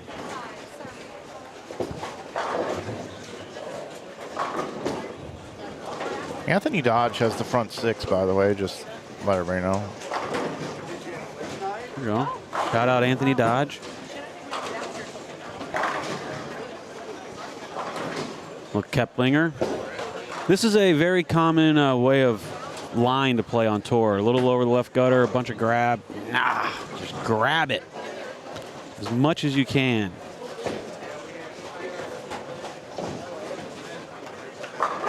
It's always funny, you see the college kids coming out of college and they always like to play the lanes normal and their releases are normal, and it's kind of just a basic thing, and then you go out on tour and then it's no longer normal. They're all hooking the whole lane and their rev rates are 50 higher and playing all these crazy angles, and they're grabbing the ball, and they're better.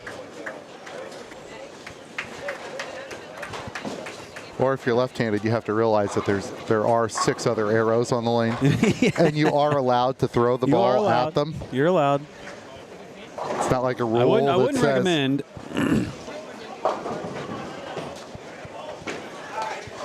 Yeah, I love those stories of when the left is basically completely shut out, and you got this one or two guys that are just doing what other lefties can't do, like the old Earl Anthony stories where the top lefty would be like 40th and he's leading the tournament by like 300.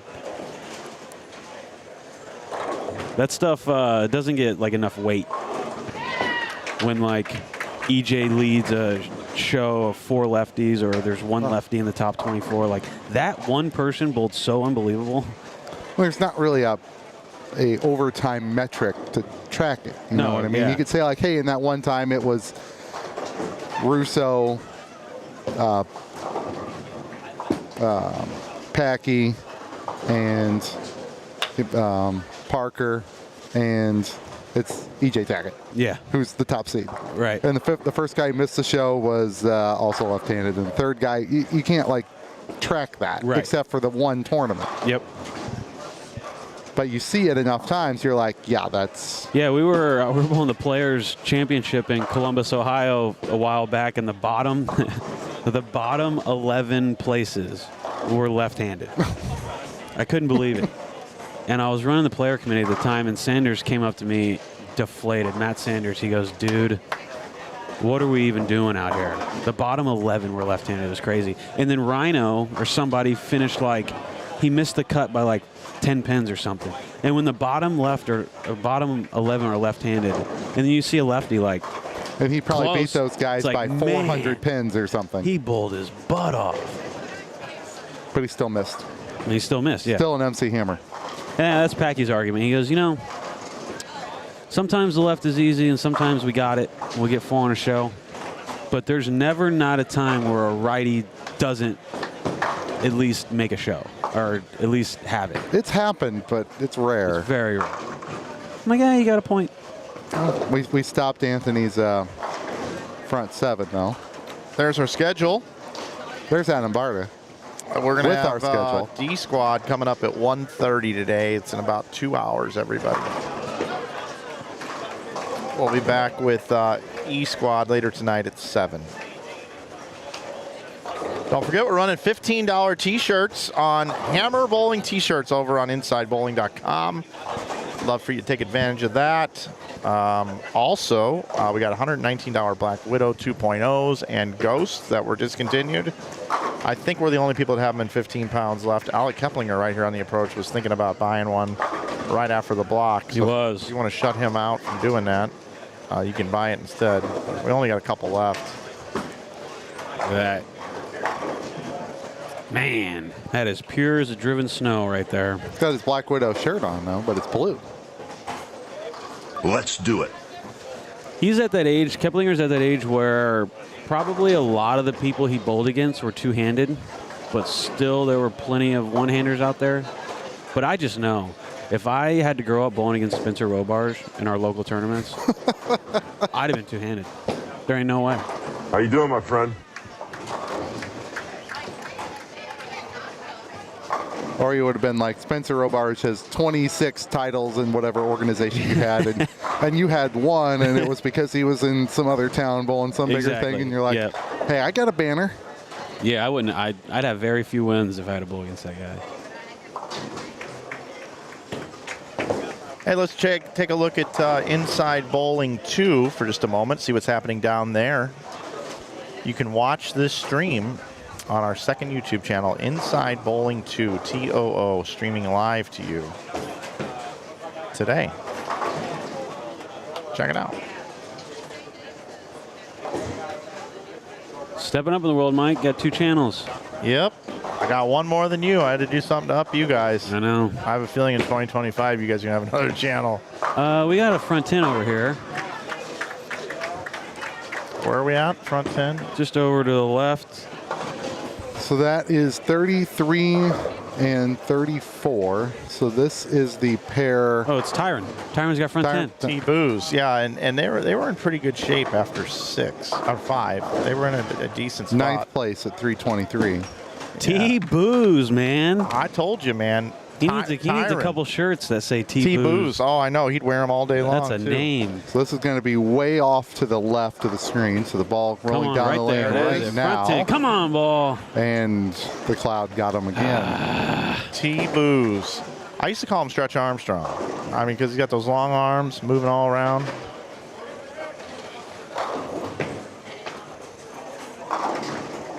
Oh, Cool. 6-7 pin. Nasty. Keplinger up on the right. His partner's struggling. He can punch for 279. You know, it's always impressive. He's 3-stepping in front of the ball return. I'm terrible at it. Kyle's really good at it. But it's impressive when you can create the ball motion, you can grab the heck out of it and still stay in balance. Watch, he's going to post this. He's not going to fall off. Post. Look at that. Oh. Yep, he should have fell off. I don't know what he's doing. Like, wow. Got to throw a better shot, man.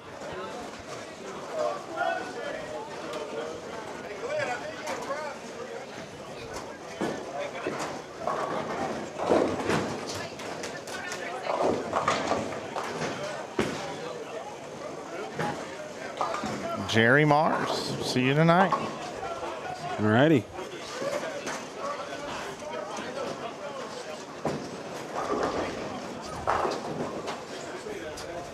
Told Keplinger if he puts a hat on.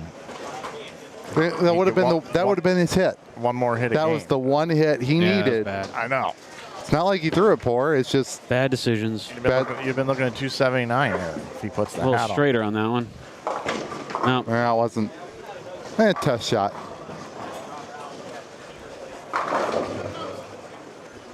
You just know Matt Cleveland, you know? No. He's walking pair to pair with his hats in hand. He's 44 pins worse a game than Matt Cleveland. Sample size of 1. That's okay. Got a lot of great teams on the squad tonight. Just looking at that. My goodness. Yeah, who we got, Lee? Give us a little preview. Preview of people we're going to see.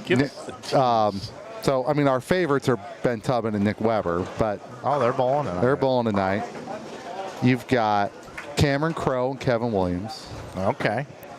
You've got Lauren Russo, Dave Cummings. You've got the former only female titleist. You can't say that anymore. Devere Buckley. Who won? Well, Liz. Yeah, Godfrey Wilson. Dwayne Stegmeyer and Eric Samowski. How many times have they rocked this tournament? We've got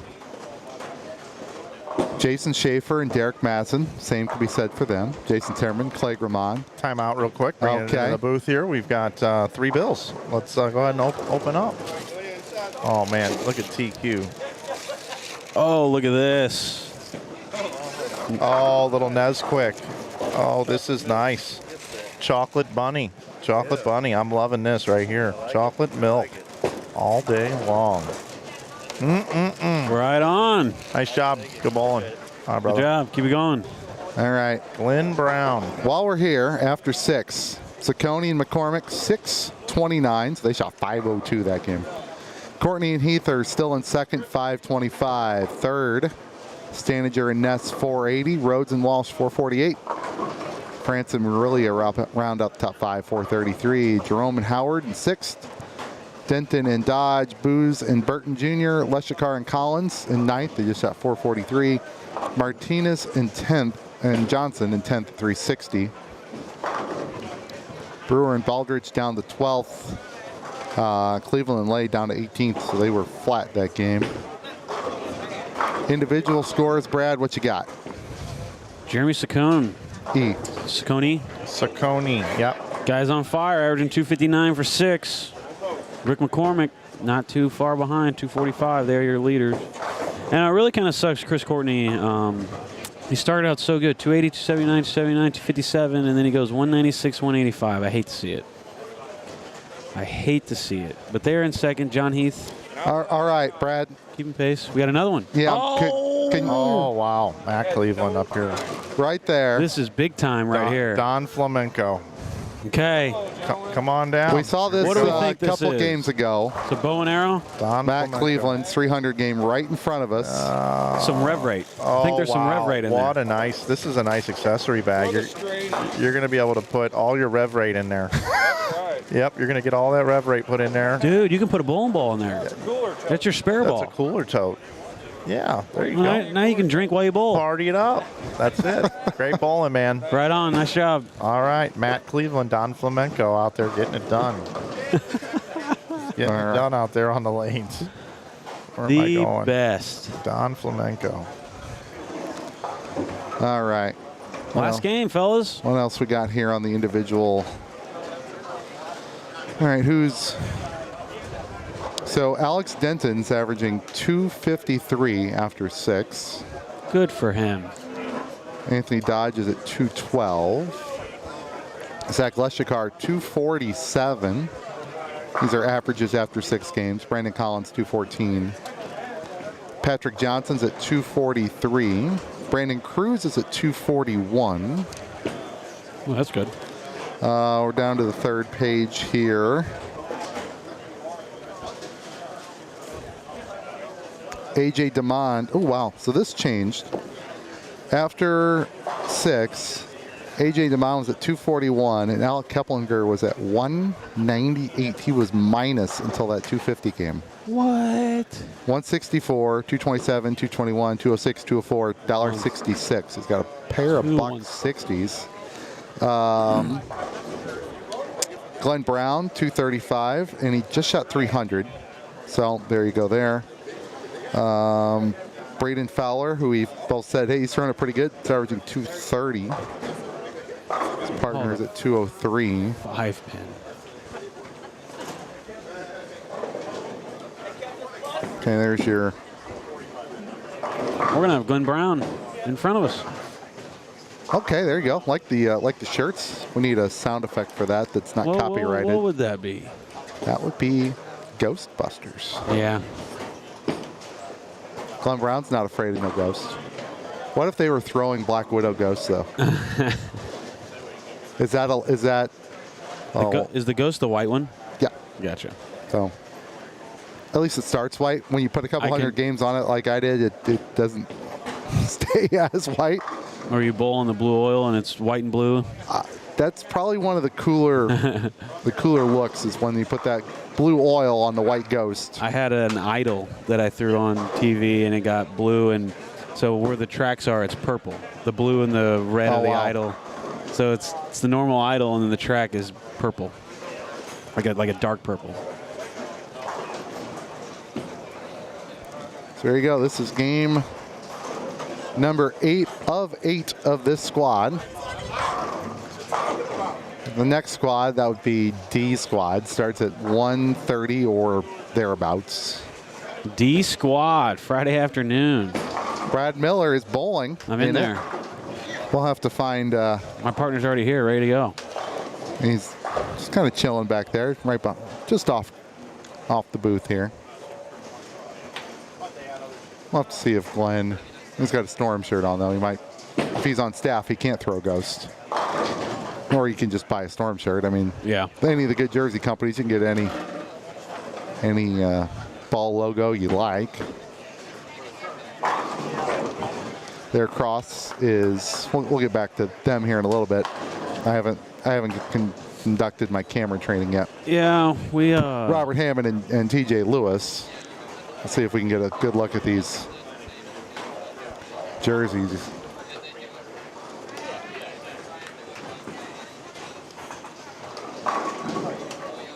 Wait. All right, I'm ready for it. I might have did this. 1, 2, 3. Sure did. Look at that. I need a raise. Well, I would. We gotta talk. I would say look at your contract, but I haven't seen mine yet, so I don't know what's in yours. Oh. That's your business. Are you trying to do something over here? He's not trying. He did it. No, yeah. There's no. We're big time over here. There's no try. He did it. So we got Glenn Brown right there. Okay, just coming off 300 and a double. He's got 14 in a row. At least 14 in a row. I would ask him, but I don't know if he's could be going for. You could text him if you got his number. He's on his phone. What was his game 6? Not.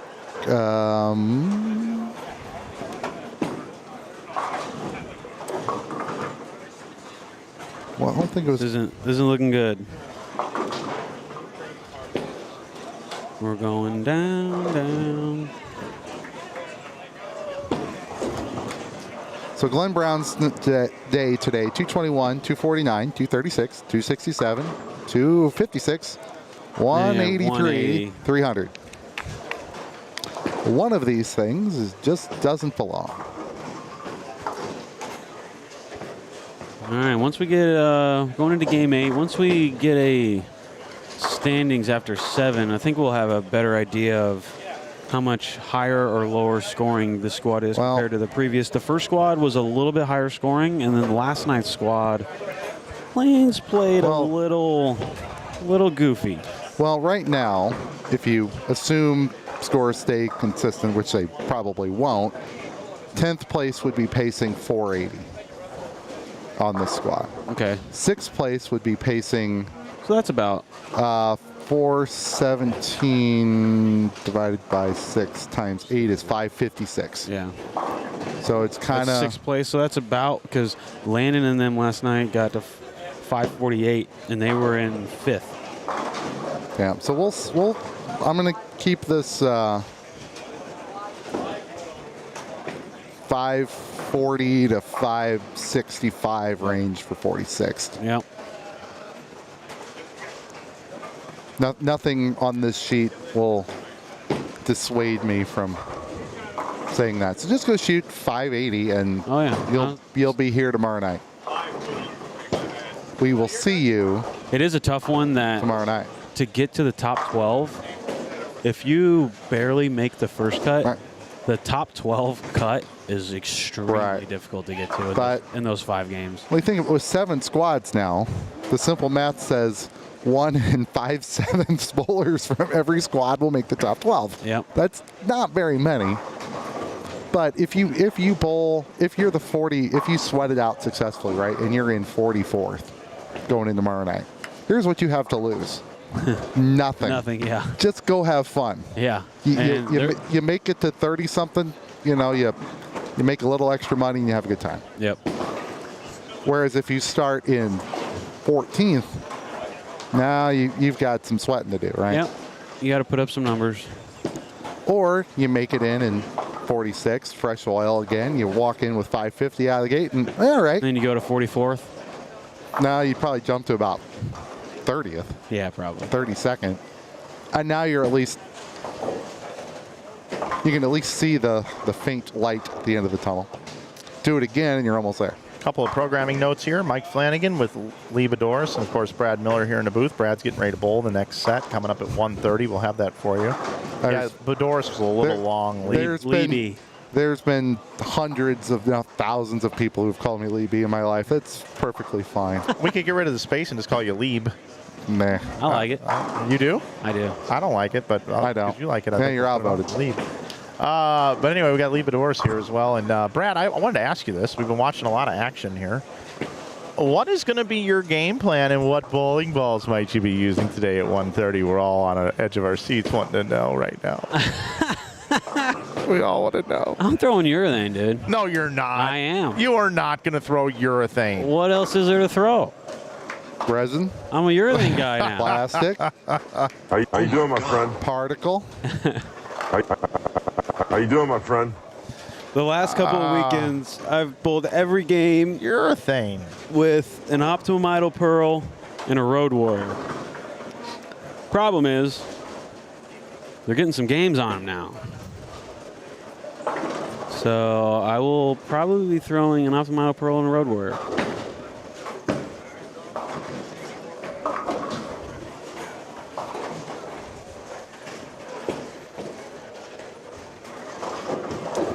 You're going to throw a Road Warrior? Yep. What's the surface on it? Lane shine. What's the layout? Pin up. I've been putting that on every ball. Can I tell you a little secret? Sure. Do you want to know a little secret? Here's what you need to do, Brad.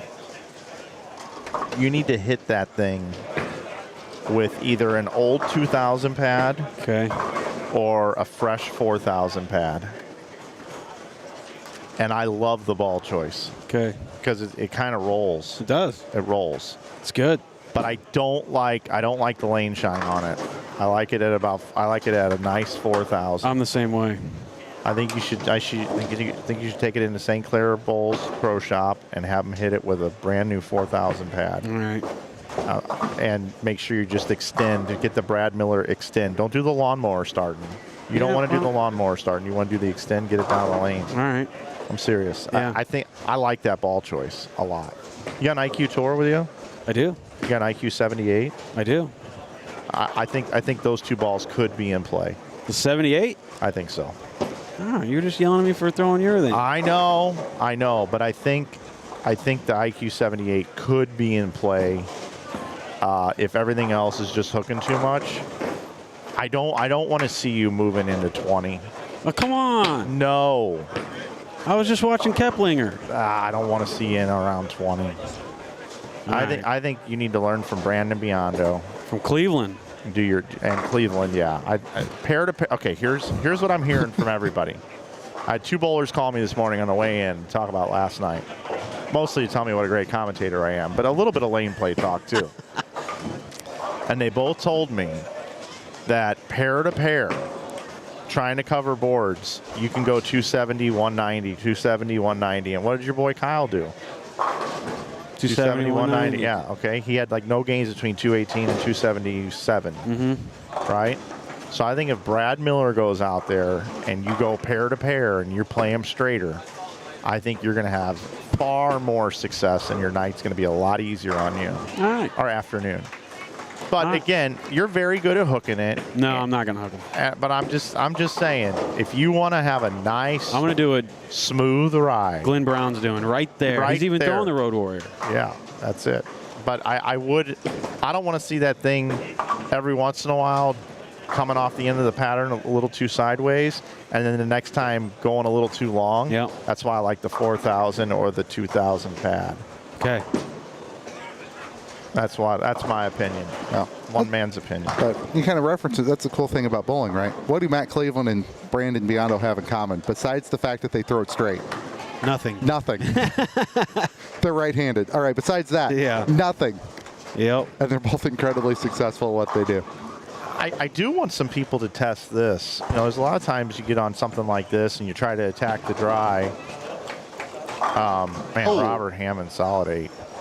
Jeez. You try to attack the dry and the bowling ball characteristics just make the ball want to hook too much. I wonder if like a guy like Rudy Kazimekis wouldn't come in here and throw something that has like a pin on his axis. Put the pin really close to the PAP. Probably. And what that would do. It would just even everything out, right? Not overreact down lane. I don't know. I think that's something that should be used sometimes. I got my practice in last weekend on the holes. I bowled out in Alton. Yep. Have you bowled there much? I bowl league there. Okay. No. Nice center. Yeah. They had us on. So I told them every screen in their center that was smart enabled or internet enabled had this stream on last night. That was really cool. There? Yeah. So I was watching it. I couldn't. Oh, that's funny. I couldn't hear it, and somebody was like, "Well, it's probably the best way to watch the stream." Yep. Everyone else was like, "Well, why aren't you there?" I'm like, "I got a bowl. We're short." But yeah, they've done a lot of work to that, and it shows. Yeah, that was a cool center. Scores are much higher this year. They got a new oil machine over the summer, and yeah, they weren't. And with the league meeting, they were trying to figure out like where to put the handicap, top at, because last year the higher averages were in the high 220s, low 230s, and now this year Bill Netzhammer seniors averaging 250. Really good for them. He shot 8. I want to get the number right. 837 at us. 836, 837. His average went up like 1 or 2 pence. I've kind of heard that a lot. He's pulling it fantastic. The past couple of years of like just some proprietors and some bowling alleys just not being able to figure out a great house shot. Like where just scores are just lower.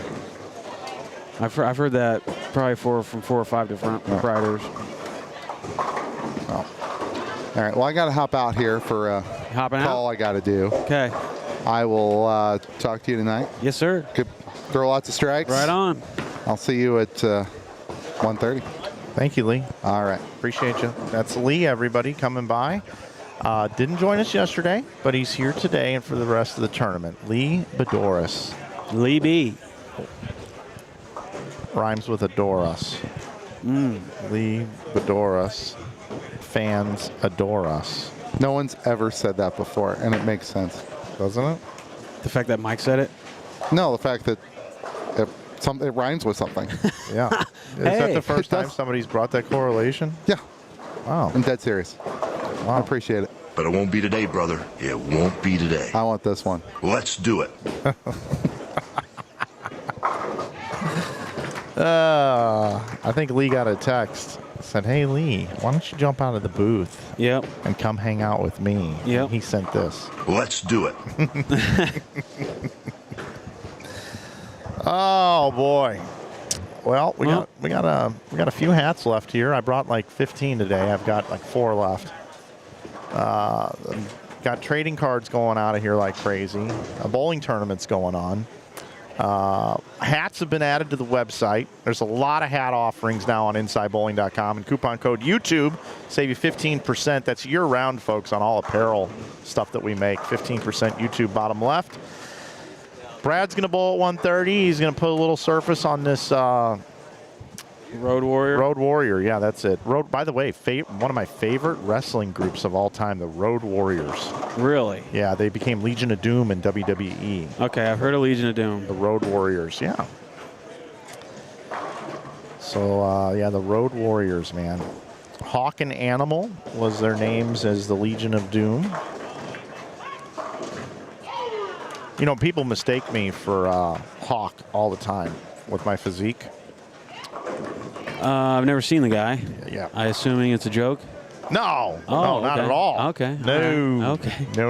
All right. So this guy is built like a brick shit house, huh? Just like me. Okay. Very similar. Very, very similar look. We got Robert Hammond up here. 279 pace. That's that roll I need right there. Just trap it right in the middle part of the lane. Don't overhook. Got the Ocho Cinco jerseys on. Oh, yeah, he does. Robert's a character. He's a great bowler, too. Yeah, he is. Robert and Brandon Bionda would make a good doubles team. They don't play in an arena. They play on the blacktop. Those are guys you don't want to mess with. I think TJ's bowling pretty good. Right here. Nope. There are the Road Warriors, Hawk and Animal. Oh, just like you. Yeah, the Hawk's the one in the back with the tongue out. That's me. Yeah, I can see it. Road Warriors.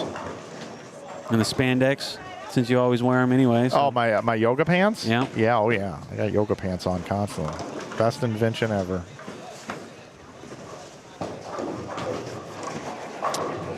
I'm not sure there's enough junk in your trunk, Mike, for I'm gonna get skinny you pants. drunk.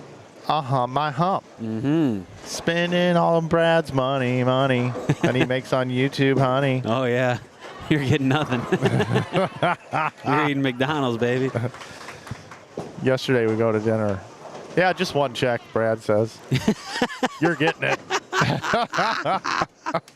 That's because he's got me driving an hour. Yeah, each yeah, way. that's true. I guess it does cover gas money. And you know what I said? Sure, no problem. Well,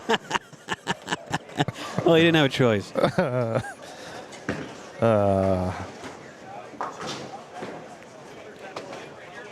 All right, so I'm not totally sure. I wish I had a standing sheet after 7 just so I could see where these teams are. I'm not sure if TJ and Robert have a chance. I don't think Glenn Brown has a chance. He's still throwing it pretty good this game, though. Got a front 6 over here on lane 36. Road Warrior. Bang! Wow, that hooked. That hooked. Lane 37. Get a little Neil Sanson cameo here on the very left side of your screen. It's a legend. I worked for Neil at a golf course. I was doing a bunch of mowing and landscaping, and he was the superintendent. Hired me, worked for him for 4 years. I moved back home to Kansas City, and he became the general manager of St. Charles Lanes. So he is now in the bowling industry, and they let us film there, and I'm really appreciative. That's awesome. Scores after 7 are coming in right now. We got them in the booth. Means they'll be online shortly. Okay, so we got Rick McCormick and Saccone, leaders. 639 over. That's pretty big time. I think the leader of the tournament's 690, so they got a chance to get up there. We got Chase Rhodes and Colin Walsh, 559 in second place. They're going to need a solid, at least 400. Courtney and Heath, third, 541. Staninger and Ness, fourth, 517. Those are the 4 teams with 1 game to go that are above 500 over. Remember, we are planning on this number being close to 550, maybe 540, 30, maybe 560, but 5th place is Booz and Burton. They're 486 over with a game to go, so 5th place needs to bowl a 470 to get around that number we're thinking, which is not as high. These scores aren't as high as I thought they would be. 6th place is Jerome and Howard. They're 484, so they're in the same boat. 7th place is France and Marilia. They're 475, so they're in the same boat. Those 3 teams, they need a 475 or something. They need to average about 230 something apiece this last game to get close. We got Brewer and Baldridge down in 8th at 455. They're a little farther back. They're 20 back of 7th, so they need about a 500 this game to get to 550 over. And I don't see them near me, so I'm not going to be sure what they shoot. Got Collins and Brighton 9th, and Martinez and Johnson in 10th at 438. The 8th, 9th, and 10th teams, they're going to have some big 500 games to get there. So it's looking like 5 to 6 teams will get around the 550 number, I think. Might be a little lower. So we might be looking at scores closer to last night in the first squad. Great analysis there, Brad. Thanks for breaking it down. Yep. Thank you. You're welcome. You're welcome. Jeff Carter. Michael, did you know that Animal's son played for the Rams when they were in St. Louis? Yes. Wasn't that James Laurinaitis? You know, there's something about Jeff Carter that I love, that he calls me Michael. It's like putting butter on that roll. Has it been a long time since you've seen him? It tastes so good. Oh, yeah. I haven't seen Jeff in a while. But here's the thing. Me neither. He is like a stealth. He is sneaky. I'll be on Bowl TV, just chilling. You want to get cards? Yeah, I'm going to give you 4 of them. I'm going to be nice. I'm going to give you 4 of them. I'll be like hanging out on Bowl TV, working over there, and in the chat room, boom, randomly there's Jeff Carter with a comment. There he is. You want to open him on air? Yeah, come on over. Yeah, I am. Yeah. All right, we're opening more cards on the stream here. Come on over here. We'll get it on here, right here. This is it, right here. Let's see what you got. 4 packs of cards. Let's see what we got. I'm kind of looking for Earl Anthony, man. I might do like a buyback. Oh, we got Jesper. Thomas Larson. Nope. Thomas Larson, 1 of 1. The silent assassin, as I like to call him. He's got ice in his veins. Thomas Larson. You don't want to mess with that guy. Next thing you know, you'll have a bunch of refrigerators showing up to your house on your own credit card. don't cross that guy. Oh, yeah. Oh, Pete Weber, 1 of 1 pin action proof right there. PDW. He'll be, yeah, I think is he bowling? Yes. I thought he was bowling. All right. Thought somebody said he might have been in Reno, but I don't watching know. his dad for. All right, let's see. Yeah, what can I say? What's up next? What do we got next? There you go. Oh, EJ and Belmo dual orange. EJ and Belmo. It says 1 hand versus 2 hands. Cool? And the one-hander's way better. The one-hander's way better. Listen to that right there. Okay, whatever you think, brother. You're the boss. Okay. That's Oh, Simo 1 of 1. That's pretty good. Simo 1 of 1 right there. And that's him. That's when he won the Masters. His first ever major from that photo. It's my favorite photo in the whole set. Thank you very much. Thank you. Appreciate you. Thanks for coming by. Right on. Awesome. All right, back to the lanes. I had dinner the night before Simo. I had dinner with him and Angie the night before he won. Did you really? Masters. I did, yeah. Finishing up here.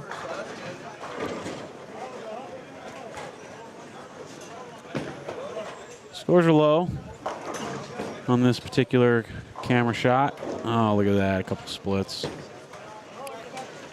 I think we're going to get run at it here. Oh. Thought he was going to do it. Well, I hope you have a great afternoon, Brad, bowling in the event. I wish you nothing but the best. the great news is you've got good news either way. If you guys go out there and maul them, you got a chance to win the tournament, and you'll get to bowl the semis Saturday night, which is great, and then hopefully Sunday. The other good news is if things don't go great, you were able to get out, throw the rock around with a buddy of yours, give it a run, hopefully cash in the event if you don't make the cut, and then you get to come back and spend time with everybody online. That's why I'm here. For the rest of the event. So it's like a double win. It's a win-win for you. That sounded pretty good to me when I decided to bowl. But if you do win the tournament, you get a little bit north of, how much is it? I'll give you $10,000. Yeah, a little north of that. I think it pays 11. 20.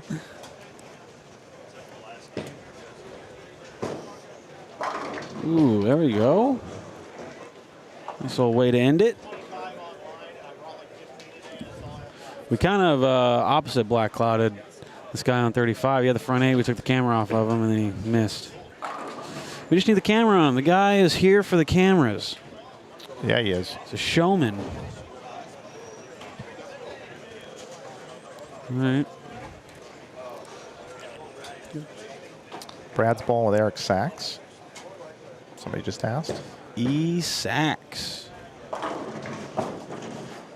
Jeff Carter is so sneaky, though. He comes in just with a little comment, and he acts like he's not listening anymore. Oh, yeah. Isn't going to continue the comment? Oh, he's here. Oh, he's here.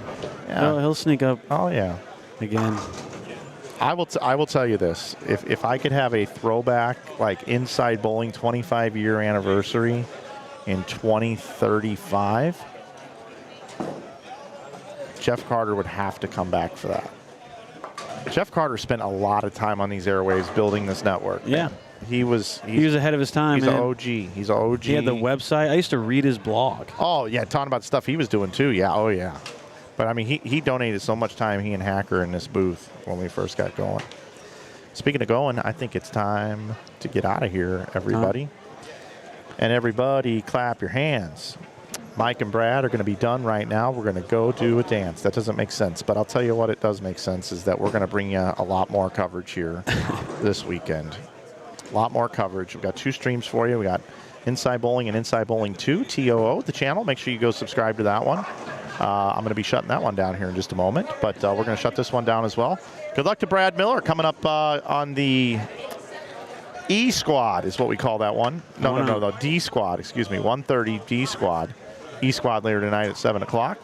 Can I trade a present when I shoot 300 for another card? Yeah, we'll figure that out. Yeah. Nice. Yeah, the card thing's going cool. Very cool. Great stocking stuffer. Why wouldn't you want that in your stock? They really are. They're cool. Yeah, it's fun to open them. All right, guys. Brad and I are going to check out. Lee will be back with me at 1:30. Brad's going to bowl. We'll make fun of him out there on the lane, see how his Road Warrior does. Yes, sir. And other bowling balls he may be using. Make sure when you do come through here that you stop by and pick up the headset and kind of let people know what you're seeing out on the lanes. Yeah, I will. We would appreciate that very much. And we appreciate you guys tuning in to continuing coverage of the 2024 Hammer Holiday Doubles here from St. Clair Bowl in Fairview Heights, Illinois, a suburb of St. Louis. As always, I'm Mike Flanagan. I can't thank you guys enough for supporting this network, supporting our channel, and being part of it all right here with us for many, many years. Goes a long way. We want to thank Jerry Anderson for all the work that he does as well, Ryan Freigovel and the entire staff. And I'm stalling right now because I didn't have my thumbnail built up here, so I'm just going to keep rambling for a second. Main thumbs, I'm going to, what squad is this? This was C Squad. There it is, and now I can officially tell the guys in the truck to switch it over. And guys, you can switch over, grab something right now. We'll see you in about an hour right here from St. Clair Bowl again on Inside Bowling. Thanks, everybody.